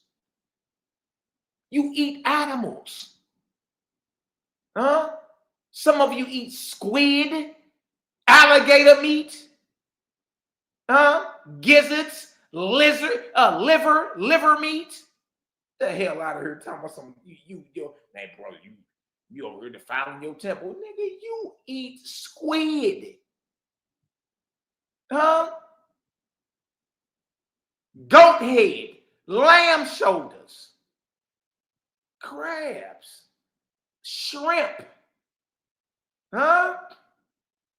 And if you had any country uncles like mine, oh my God. If you had any country ass relatives from Mississippi, anywhere like that, you already know about man, these niggas eat pigger sandwiches, cooking shitterlings, pigger sandwiches. They used to call them listening sandwiches. Boy, you over there eating a listening sandwich. Y'all, tripe. Pig, nigga, what's that? The pig snout, the pig. Oh my God, bro! You look, leave me a hog head cheese, Look, listen to me. You can't tell me nothing about country folk eating every part of the pig or eating every part of the animal. Nigga, you can't tell me nothing about that. Like, cause nigga, I got plenty of country folk in my family. Plenty. What is it saying? What Creator saying, man? Only if you had just not contaminated your body with loin meat, with chewing on animals. If only you understood how that like cuts you off in spirit. Oh, if only you had not contaminated your corporeal part by the flesh of the beast and the meat of his living creatures. This is one of the things that, like a stone, covers up your soul, and blocks your way to the upper grades. You mean to tell me, good night, huh? You're blocking your way to the upper grades or the higher heavens and higher resurrections because you've been chewing on loin meat, chewing on animals. Dang, son. Dang. And look what it says. It says this is one of the things that like a stone covers up your soul and blocks your way to the upper grades. Dang. Dang. Nigga need his flesh though. You heard somebody be ready to kill you over there. Yeah, you mean? Huh? You don't get to the higher grades. You actually ensnare your spirit, you feel me, to this earth. Your young spirit must remain within the atmosphere of the animal creation for what a long say, boy, you going to animal heaven. You going to the same heaven your pets are going to be in. Huh? And because you're not strong enough to, you didn't discipline your flesh while you were living. You've contaminated your body. You know what I mean? You done blocked your way to the higher grade. You done covered up your soul by eating flesh and blood. Oh, brother, I cook all the blood out of mine. Impossible. There's no way to get all the blood out of no flesh. I don't care how well done you cooked it. It still has blood in it. Huh? Your young spirit must remain within the atmosphere of the animal creation for what? A long season. Like to like. You will fashion your spirit to the flesh of your body. Good night, boy. You niggas is going to fight. You going to the same place Bambi is going. Huh? Y'all, that's grade 1 animal kingdom on this earth. That's where you at. That's where you at. Dang. Look at this, verse 26. According to the atmosphere of things, as to the purity and sweetness, behold, your creator has fashioned them in a relative ascent above the earth.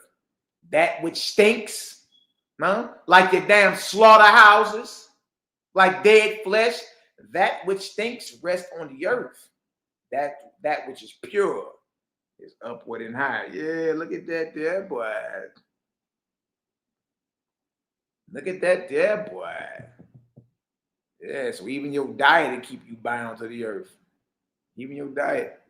But if you into the mangoes, somebody I know like mangoes. If you into the mangoes and the grapes, that'd be a big old bowl of grapes. Me and my little joke, young Jeremiah, that a big old bowl of them. But if you into, the plant food and the fruits and all that, you dig, there are places, once you cross over, you dig, there are places for you to reside because you still eat. You just eat the atmospheric part of food or the vapor. You dig? But if you so addicted, you on that flesh and that fish, when you cross over, you right there with the animal kingdom at. You right there in them slaughterhouses, eating off the vapor of dead flesh and carcasses and worms and maggots and blood every damn where. Huh? And it said you're going to be there for a long season. Good night, boy. Good night. Huh? According to the atmosphere of things, as to the purity and sweetness, behold, your creator has fashioned them in relative what? Ascent. Moving high. Moving up. Above the earth. That which stinks, like your flesh, rests on the earth. That which is pure is upward and high. Good night, boy. This old Wasby be hitting like steel, man. I know people still in denial and no. Hey, man, I didn't write the book. I only just read what was in it. Then we shared it. Let me check the chat out. We all good? Let me check the chat look like. I don't like, man. Well, I wasn't talking about you then, Key. That was I don't like, man. I know somebody that douche, that love them, smash them. Them deals hit hard to you. If you know how to pick the right one, too. Oh, my God, bro. Listen to me. will eat that sucker down to that seed in the middle. My son, Jeremiah and Hammer, Hezzy, oh my God. They don't leave no mangoes around them little jokers. Look, they'll eat the whole, whether you got them in a bag or the box from Aldi's or whatever, they be having little boxes out or whatever. Man, they would eat the entire thing in one sitting. Smash it. You know what I mean? Oh, wait. But notice, based off our diet, we won't be residing when we cross over in the animal kingdom by the damn slaughterhouses and eating off the atmospheric parts of some dead flesh and all that. Nah, not us. Higher regions of delight. Oh, wait. Consider the place of the hells of the spirits of the dead and the weapons of warfare in their hands. As the corporean is the corpor, as the physical man is to physicality, so is the spirit as to the atmosphere of the earth. Oh, man of the earth, consider what you put into your mouth. Hold on now. This is the book of judgment, Malachi. Make sure y'all highlight this stuff, man. Make sure y'all highlight this stuff. Oh, man of the earth, consider what you put into your mouth. Consider what you put into your mouth, for its atmosphere is the food of your spirit.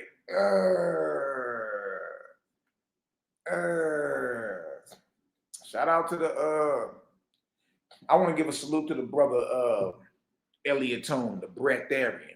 That's a brother that barely eat. I think he barely ate in 20 years. You dig?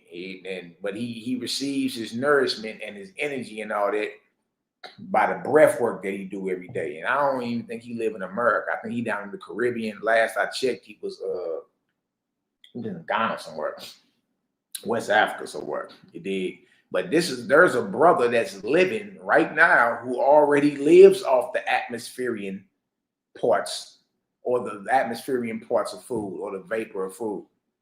He's a breatharian. Look the brother up. Matter of fact, I may play a little somebody here before I get up out of here. You dig? But I'm like, dang, he already.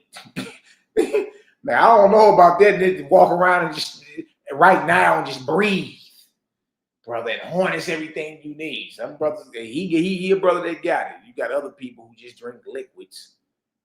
And then you got other people who just simply eat raw food. They don't cook their food or none of that, man. A lot of that is some very high discipline. You know what I mean? It's one thing to let the flesh go and the dairy and all that, but you know what I mean? To not cook your food, to not eat any food, just only drink liquid. You dig? And then you get to a point to like the brother Eliatum, the breatharian. This nigga just breathe. This nigga just breathe. You feel me? So you got, even in the flesh, you got higher levels of consciousness when it come down to eating. And when I tell you, this cat barely eat. I seen him eat one time. He came back to the States and had to eat. I think it was wintertime in Cleveland. He had him a little flannel on. I said, dang, look at old Elliot told me. He was making something real light, like some, I don't know, maybe some cauliflower or something. You did. But yeah. When the atmospheric parts of the food or the vapor of the food, that's your food when you cross over as a spirit. Right? So what you eat now, that vapor is what you're gonna be eating on. Dead flesh. The vapor that comes from slaughterhouses. Dead flesh and blood. Or you're gonna be in higher regions of the light dealing with the plants and the fruits and the you dig? And that crazy is people right now that didn't, and already start making that transition. I seen a weirdo one time though. This cat was tripping. He put him on a swirling. I can't even call it. Well, I guess you can't call it swirling. Some type of copper apparatus on his head, right? And he still called himself a liquidarian. So he only drink fluids. I was like, okay, shit, salute, brother.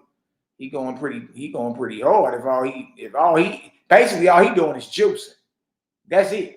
Right? Till I found out what that liquid was. This Negro drinks his own urine. Yeah, that's what I be meaning when people claim they get so spiritual, they start doing weird stuff like having sex with trees and, humping trees and drinking their own urine. And look, Be yourself in this spiritual, you know what I mean, walk. Especially when you start growing more and ascending more and certain things on, you know, got a hold of you like they used to. Be yourself, man. Stop trying to be something you're not. You get out here and start drinking your own damn urine, and somebody then convinced you this is healthy. Nigga, please. Please. Drink your own urine. What the hell is wrong with folk, man? People that have lost their damn mind out here, man. Look at this. Oh, man of the earth, consider what you put into your mouth, for its atmosphere is the food of your spirit, and the habit of that will be entailed, attached on your spirit for a long season after your mortal death. Consider what you put in your mouth, man, because your habits follow you into the next world. The evil that you do entails on you, follows you into the next world. See, death does not alleviate you from your responsibility. And I give all praises to Creator. I stopped chewing on animals to April of 2021. Yeah, it's 25, so about 4.5 years. You dig? And if I can do it, any of y'all can do it. Nobody ate more Yardbird than me ever in your life. Stop it. You ain't never ate more chicken than me. I ate every part of the chicken, fried, grilled, baked. You ain't ate more chicken than me. Impossible. If I can stop chewing on Yardbird, and I'm talking about all types of gas station chicken, Max chicken, JJ's fish and chicken. Look, if I can stop eating chicken, you dig, and forget about the lamb. Oh my God, the lamb. If you know how to get that lamb together, boy, listen to me. It's about to be a problem around this deal. Poor little lamb don't stand a chance. If I can stop, you know what I mean? If I can stop putting my bicuspids and molars to work, and canines to work, chewing on animals, any of y'all can. Any of y'all can. You dig? I'm just being real with you. There's nobody that ate more chicken than me. It's impossible. It's impossible. You dig? That was something that a brother was very, very, attached to. Some good old chicken, boy. Good night. But it's been going on 5 years. I ain't touched it. And outside the chicken, don't give me some good old, like some fish fry. We're going to have a fish fry in this deal, boy. Good old jack fish and some, man, look, tear that deal up. But if I cannot chew on it for going on 5 years now, y'all, any of y'all can. I'm just here to give some type of encouragement. Because your habits follow you, including what it is you chewing on. You dig? Chewing on flesh foods is not going to allow you to rise higher and higher in the heavens. You're only going to go so far. You dig? And really, you blocking your way to the higher grades, and you're covering your soul and spirit up with a stone. All because you want to eat that triple cheese, that triple stack from Wendy's. And the habit of that will be entailed on your spirit for a long season after your mortal death. If you have been a gross feeder, Chieftain is key. You heard this? If you have been a gross feeder on flesh, your spirit will seek to linger in the atmosphere of gross feeders, still dwelling on the earth. The slaughterhouse, the kitchens, and the restaurant shall be the places of your spirit's resort. I didn't say it. You a gross feed on flesh. Gotta have your Yardbird. Gotta have your triple stack from Wendy's. It say your spirit will seek to linger in the atmosphere of gross feeders still dwelling on the earth. You ain't raising up past your nostrils, chewing on that steak. And guess where you gonna go have fun at? The slaughterhouses. That's your resort. Everybody going to little ski resorts and all that, enjoy themselves. Guess where you going? Guess where you going when you cross over? To the slaughterhouse. Smell all that blood and dead flesh. Look, can't say you wasn't warned. Can't say you wasn't warned. And your spirit shall feed on the atmospherian part of dead flesh in these places. Good night, boy. And your companions shall be millions and millions of who? Drujas, demons. Millions of dark, demoted, low vibrational misfits. Hold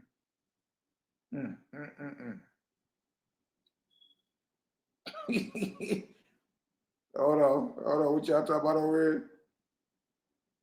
Oh my God, man. I can't be stuck in no damn animal kingdom smelling no dead flesh for no long season. No. I'm cool. I don't care how good that shit smells. I pass by today. Man, look, this is stuck in my head now. I don't got no time to be in no atmosphere in heaven with no gross feeders on flesh. And when it's time to go have a damn vacation, we go to the slaughterhouse. Nah, bro, I don't love no chicken that good. I'm cool. I don't love no chicken that much. No, that shit, you can go ahead and keep that. I'm cool. But notice who your companions are going to be. Y'all know a druja or a drudge. When y'all be hearing me say kindergarten spirits, and that's them. They're a druja or a drudge is a spirit that's below grade 1, below the grades. And there you go, still chewing on loin meat. And it say, and your spirit shall feed on the atmospherian part of dead flesh in these places, and your companions, your homeboys, your friends, your besties, which y'all women come, your BFFs, your besties shall be millions and millions of low demonic dark forces named Druges, like vultures that flock to a dead carcass, and you cannot withdraw away, like the pull and grip of a magnet. These hunts are to the spirits of darkness. These hunts, Man, look, there ain't no flesh taste. And there ain't no flesh in the world that tastes that good to where your bestie on the other side gonna be millions of dark, demoted, low vibrational misfits. And your resort where you gonna vacate at, where you going on a vacay, and you ain't going on a little cruise and nothing, your ass going right over to that slaughterhouse. Look, there ain't enough flesh in the world that have me missing. And then you're going to be right there in the animal kingdom. And your best friends are people that are below the grades. Pre-K, kindergarten. Okay. Hey, we just reading. Oh, man, I have heard you in your fullness say, I must have my flesh food. Gotta have my poke on my folk. Gotta have my lamb, brother. Now, come on now. I gotta have my goat. I must have my flesh food. I must have my wine and beer and tobacco and opium. I ain't gonna lie to you. I'm kind of weak when it comes down to it. I may still throw me back a little wine. I ain't gonna lie to thou on that. Look at this. I say to you, if you do not have strength today, neither shall you have strength tomorrow. We all got some type of vice we dealing with for sure. But this ain't, look, if you ain't strong today, you ain't gonna have strength tomorrow. If you don't conquer that and be strong in the flesh, when you cross over, you won't have strength. You won't have to build that up. And it's gonna take way longer in spirit than it took while you was breathing, while you was in the flesh.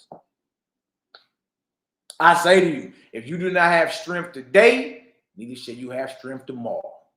What strength shall you gain by the loss of your corporeal body? Good night.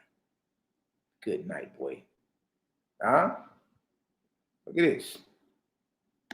Look at this. Consider your corporeal body as a ship. Okay, so your physical body is a ship in which your spirit is sailing across a wide sea of water. It is better that your spirit learns to acquire strength while it has a physical body to ride in. In other words, you better get strong against whatever that is that's attacking you now. Huh? Consider your corporeal body as a ship in which your spirit is sailing across a wide sea of water. It is better that your spirit learns why it's riding on this ship called your body, or in this ship called your body, to acquire strength while it has a physical ship to ride in or a corporeal body to ride in. After death, listen, after death, your spirit, it floats in the direction you have shaped it. You like this, getting drugged, you floating right on over there. Hold on now. Hold on. Nah, that's where you're going. This is the direction that you shaped your spirit in. You better get strong while you pulling earth through your bull nostrils. While you living in this mortal flesh, get strong now.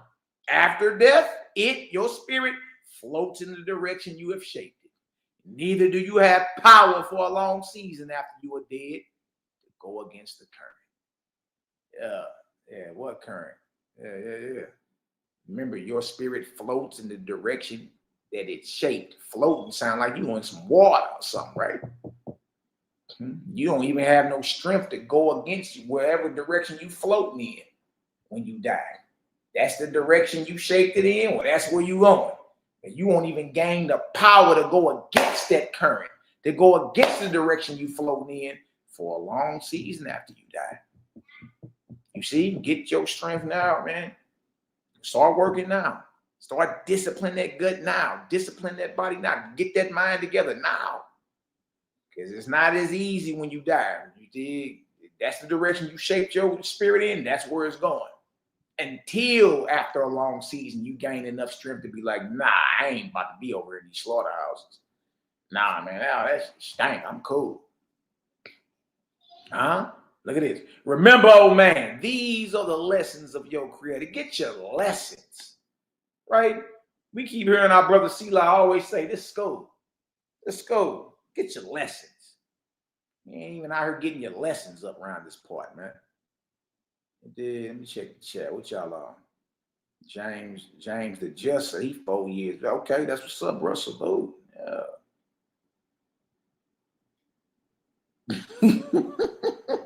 Man, would you say, Miss LaFay, boy, them eggs and cheese, boy.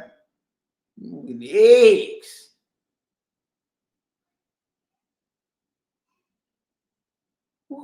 Miss LaFay, who you over talking about? You done met you a thick vegan. Boy, y'all sisters crack me. We're gonna call this man thick. Nah, that's what we call the women. We call women thick. You know, this nigga over here getting called thick by a sister. Good night.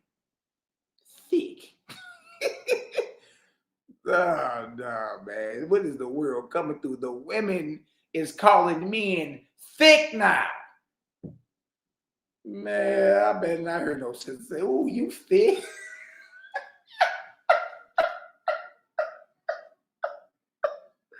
Hold on.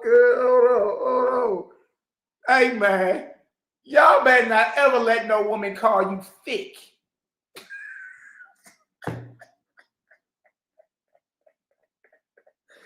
Woo! Boy.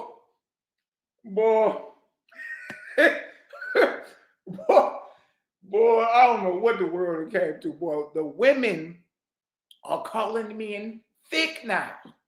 No, that's what we call women. Yeah, she thick. You mean to tell me women are calling men thick now? Bros, maintain y'all integrity, man. Hey, man, you gonna boy, I don't even know how to take that. Boy, I bet not damn women ever call me thick. Look at you.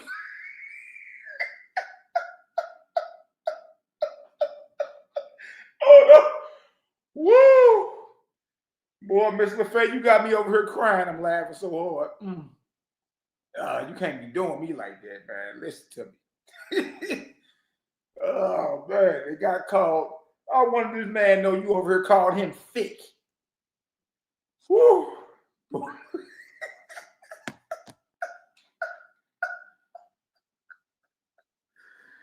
Woo! Sis, look. That type of stuff, you gotta be careful. You did, because that be having me. I laugh so hard sometimes I start crying. Well, she done called you thickums. Man, look, man. Y'all men better get this together, bruh. Hey, y'all better hurry up and get it together. The women is outside calling us thick now. Get yourself together, girl. Hold on, man. Boy, what's next? Nick Rose gonna start getting BBLs and what's that one Negro they be earning out? This nigga went and got I don't know if he got his tummy tucked, got some meat added to his chest, or he got a BBL. What's that boy name, boy? Charleston White be driving cuz all the time, man. Like Bandman Kevo. Yeah, the Negro from Chicago. He done got his body altered. You know, we got her call this nigga thick. Woo! All right, let me get back to it. That was a good laugh, though. That was a good laugh, Miss LaFay. You can't be, look, Miss LaFay, you can't be doing your little bro like that, man. You know me. She called that nigga thick. Look at this. Remember, old man, these are the lessons of your creator, which he gave to you to learn to master the elements of your surroundings. You got lessons so you can learn to master the elements. You never heard of the periodic table of elements? One day you're going to master that. One day you're going to master that. Huh? These are the lessons of your creator which he gave to you to learn to master the elements of your surrounding. Stretch forth your hand to your creator and swear to him you will conquer every passion that is unclean and every habit not conducive to the purity of the growth of your spirit. Yeah, we got to be determined to conquer all these passions we got, period. You know what I mean? Once you get higher and higher in resurrection, them earthly passions is gone anyway. I think to enter the second resurrection, all earthly affiliation, all earthly desires, all they got to go. All they got to go. You know what I mean? And a lot of us are still involved in earthly passions. I know I am. I ain't gonna lie to you. I haven't quite mastered the being an Esau. Somebody don't got no type of earthly passions. Nah, that ain't me. I ain't got there yet. I ain't gonna lie to you. You know what I mean? So it's still, you know, I'm pretty sure it's still some alluring warfare in all y'all future. Unless you a eunuch or something, I'm pretty sure it's some alluring jihad. Plenty of it still left in all y'all future, all our future. But it's all type of passions and physical things that we do right now that you got to conquer. So by the time, meaning that stuff can't have no hold on you. So when it's time to drop it and go cold turkey, then that's just what it is. You know what I mean? Just straight up. So it's letting you know, let it be known that you're going to conquer that, no matter what it is. No matter what it is. You will conquer every passion that is unclean and every habit that's not conducive to the purity of the growth of your spirit. This is the beginning of your resurrection. This is the beginning of your resurrection. And you shall be your own judge and master. Good night, boy.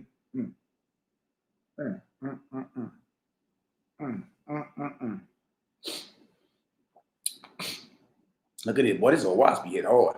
It do. Look at this. Neither shall you call out God, God, exalt my soul, or oh Lord, save me and raise me up, until you have first begun to do something for yourself. Remember, you ain't just no observer watching life happen to you. No. We actively participate in this salvation, this resurrection. You understand? This redemption. You supposed to be out there pressing play on it. You did? You supposed to take the bull by the horns. You don't just sit back and study cloud patterns. Say, God, save me. You get out here and boldly declare, I'm coming up out of this. I'm raising up out of this. Old creator, guide me. But I'm on the move. And that's what it is right there. Creator requires practice, not all that lip service. Get out here and put something in motion. You dig? And look, true about this. He done made a promise to guide us.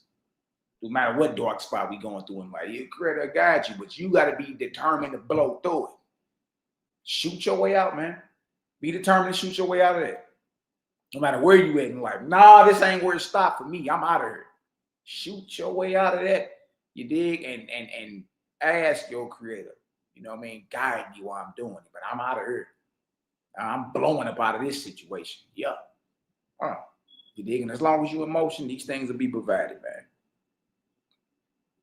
You know what I mean? Let me see. You hear me, Key? whatever you got going on, hey, if you want to advance, you want to cut that out. Whatever you doing, it's all on you. You know what I mean? But he knows what he say. Look, do something for yourself. Brother, pray for yourself. God save me. Save yourself. You dig? Which means you got the ability to do it. You just got to get on up. You dig? Stop feeling sorry for yourself.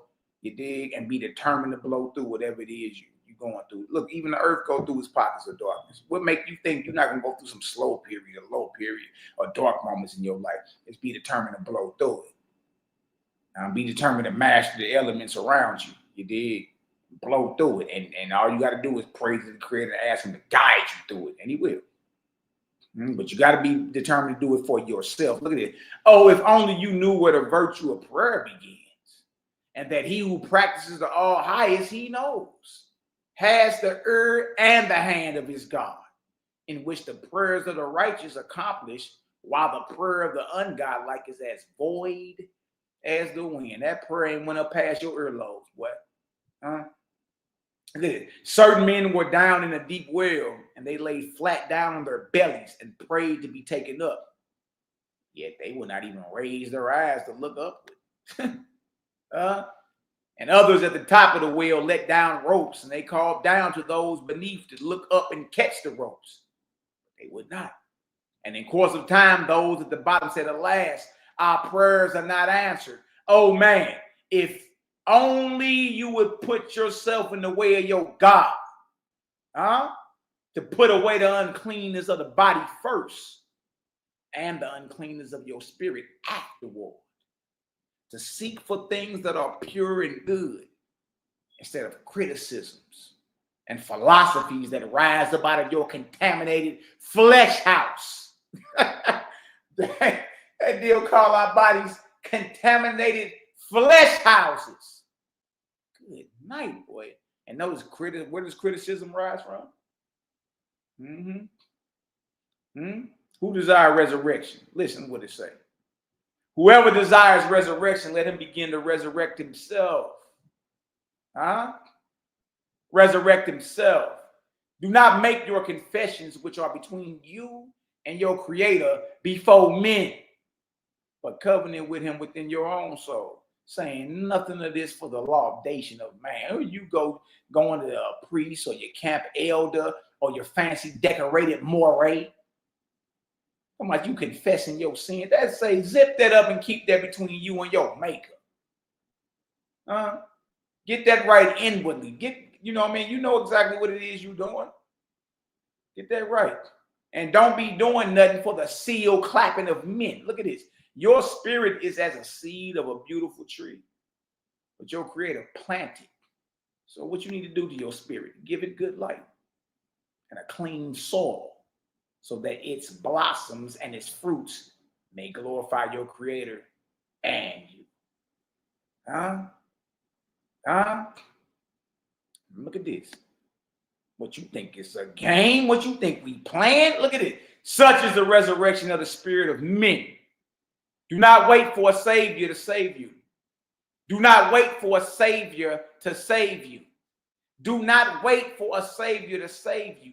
Nor depend on words or prayers, nor on listening to good sermons, flattering yourself that you have done well, but begin to save yourself. Hey, look, y'all, we supposed to be active out here.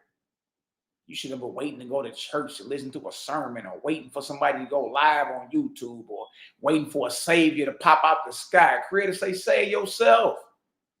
And just ask me to guide you, and I got you. by purifying your flesh, by purifying your thoughts, and by the practice of good works done to others with all your wisdom, love, and strength. For through these only, for through these only is there any resurrection for you. For through these only, by purifying your flesh, your thoughts, and the practice of good works done to others with all your wisdom and strength. Through these only is there any resurrection for you. So when we tell you resurrect yourself, this is what you got to do practically. Purify your flesh, purify your thoughts, and start practicing good works done to anyone. And do it with all your wisdom, love, and strength. Only through these, y'all. For through these only is there any resurrection for you, either in this world or the next. If you understand what it takes for resurrection in this world or the next, type your answer in the chat and drop a 10,000 in the chat, baby. CGG is still cooking. No games being played, man. No games being played. Huh? CGG still cooking. They know how we get down, baby. Bring that O out on you. You know what I'm saying? Oh. Let me rock, baby.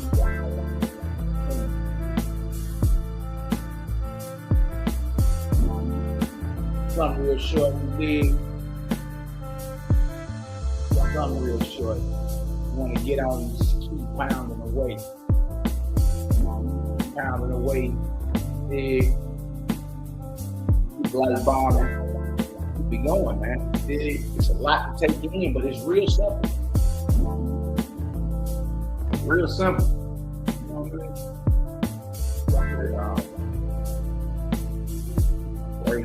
Worry my whiskers. Well, all right, y'all gonna look up Macabee first. Gonna be down here, down on my chest a little taste. I don't know. I'm glad everybody got some understanding, though. You feel me? All praise to the great spirit, the creator, the maker of suns, moons, and stars. I see y'all in the building with art, as always. It's always a pleasure. We are bombing, light bombing. Shout out to the homie. Shout out to my brother. Shalom TV. Y'all go like, subscribe, and share. CGG is in the building. Y'all want to do something real quick with the fam. Y'all know how we do, man. You know what I mean? Just keep everybody motivated. Steady pressing forward. Yeah, I'm trying to get this the oil field, maybe throw some twisties over there so I can braid a little taste. I ain't no heavy brother. I'm supposed to be. Hey, look, they better be happy I ain't got no fool like. Man, look, I'll probably be scaring choking out there. That's trying to be scared. Dang, what's wrong with this? Yeah. Alright, we looking good though. What's up, y'all? I'm about to get it out of here. I gotta get my feet wet, so the greatest truly marvelous. I can't complain, even if I wanted to. Ain't no complaints over this way, you know what I mean? Ain't nothing to it. Yeah, we blow out all that air. About me, okay? You got good money over this way. Solid round his parts. All right, what you say, Key? You say you know bodies are not being taken care of, but just going to the doctor. Yeah, exactly. Ready to let you know, man. Look, you know what I mean? What you can end up doing to put a stone on your spirit or soul or any of it. You know what I mean? It's all right there. It's all practical, and what you need to do to make sure, you know what I mean, that darkness ain't what it is. Everything is practical. It's right there. You know what I mean? All for the tape. So I'm glad everybody got some understanding today. You feel me? GG is a we bring them, we raise them. Shout out to all the brothers and sisters in the chat, man. Me in the chat, Tab in the chat, Yaka in the chat. It's my Oxy Strong. Yeah, the brother that actually kicked all this off. Yeah. Sister Rain 24/7. She said, y'all better build an ark because I'm about to flood it in this deal. That's right, sis. I ain't mad at you. Much love. James the Just in the building. Y'all hot today. You know what I mean? The little brother of Yahshua. Got my sister Miss LaFay, Deshaun LaFay, the looking ass in the building. Much love, sis. You already know. Y'all go like, subscribe, share. She get on my Elijah 7 is in the building. Love and life. Misha's in the building with the words, sis. Yeah. I see y'all in the building, man. Brother Prince Cosmon is in the building. Much love. My brother Trey is in the building. Much love. Much love. BBL Drake. That nigga Drake done got a BBL. Oh, man. It's bad enough that women are calling men thick now. Man, look, man. Y'all men be men, man. Let no sister call you thick. So what's this? Where she gonna slap you across your? What she gonna do? Slap you across your rectum? You thick. Look, this word, I don't know nothing about this, man. It's night and day what I'm used to. What I'm ready. This little fake car could thick. What'd you say, this little fake? I said football player. Football player body. Okay. But you said thick at first. You might have to say, you said, I met a vegan. Him was thick. Oh, thick. Oh my God. Oh, not thick.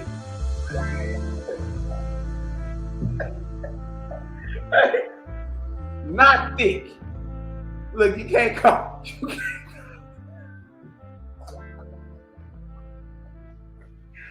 Woo. Woo. Look, y'all can't do me like that ever again in life. Okay.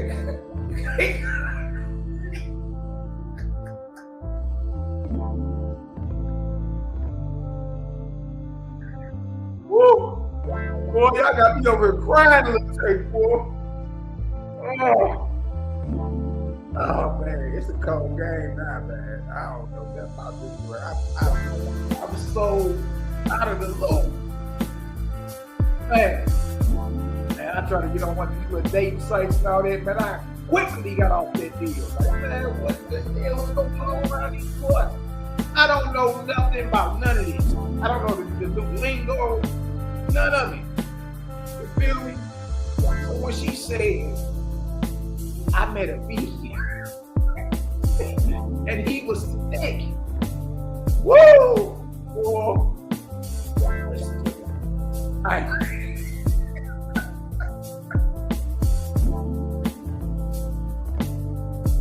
Woo! Y'all can't do me like that, man. Listen to me. I don't know how to keep my composure. I'm gonna laugh. I'm gonna laugh. Oh man. Alright, y'all. Well, you done palm that boy rectum and squeeze. Oh no. No, sisters out here calling me thickos. Alright, y'all, I'm about it. That was a good laugh though, Mr. Faye. Thank you. I needed that laugh.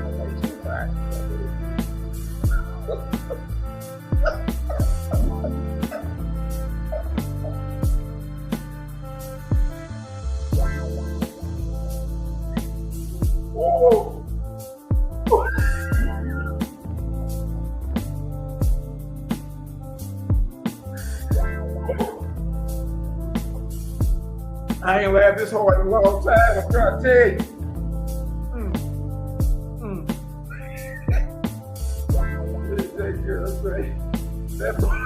That boy was thick. Oh man, I gotta get off of it, man. Woo! Mr. Fay, you could have said he was buffalo taste or, you know what I mean? Brother looked like he worked out. Oh, shit, you still thick, though. And I ain't never in my life heard no woman call no man thick.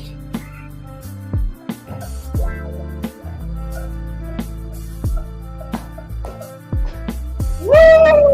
Whoa! Whoa! Whoa! I gotta go, man. Look, I love y'all. Oh man, that was funny. That was funny. But I gotta get up out of here, y'all. Love, light, and all that good stuff in between. Hey, it's an excellent day to get out here and do something good for somebody.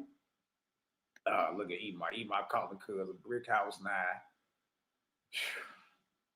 Hey, look, y'all can't do me like that though, because I start laughing and I can't stop laughing. Man. But look, all praise to the creator to make us sons, moons, and stars. I love all y'all. Make sure y'all get out there and do something good for somebody. And sisters, do not call these men thick or thickums. Cause it's gonna shut me down. I'm gonna start laughing. I'll probably laugh till the night sometime. That was funny. But much love, y'all. To the end, my friends. Israelite for life, folks up, man. Woo. You ain't gotta be sorry. Hey, that's just what it is. You know what I mean? I don't know. Maybe he like being called thickums. Oh, man. All right, y'all. Love, light, and all that good stuff. Let me go grab these shorties real quick. Until the next time. What's today? Wednesday. We right back up Friday. And then Saturday, right behind that. You know what I mean? We're going to keep going through this book of Judgment. Love and light, y'all. Yeah. All that good stuff.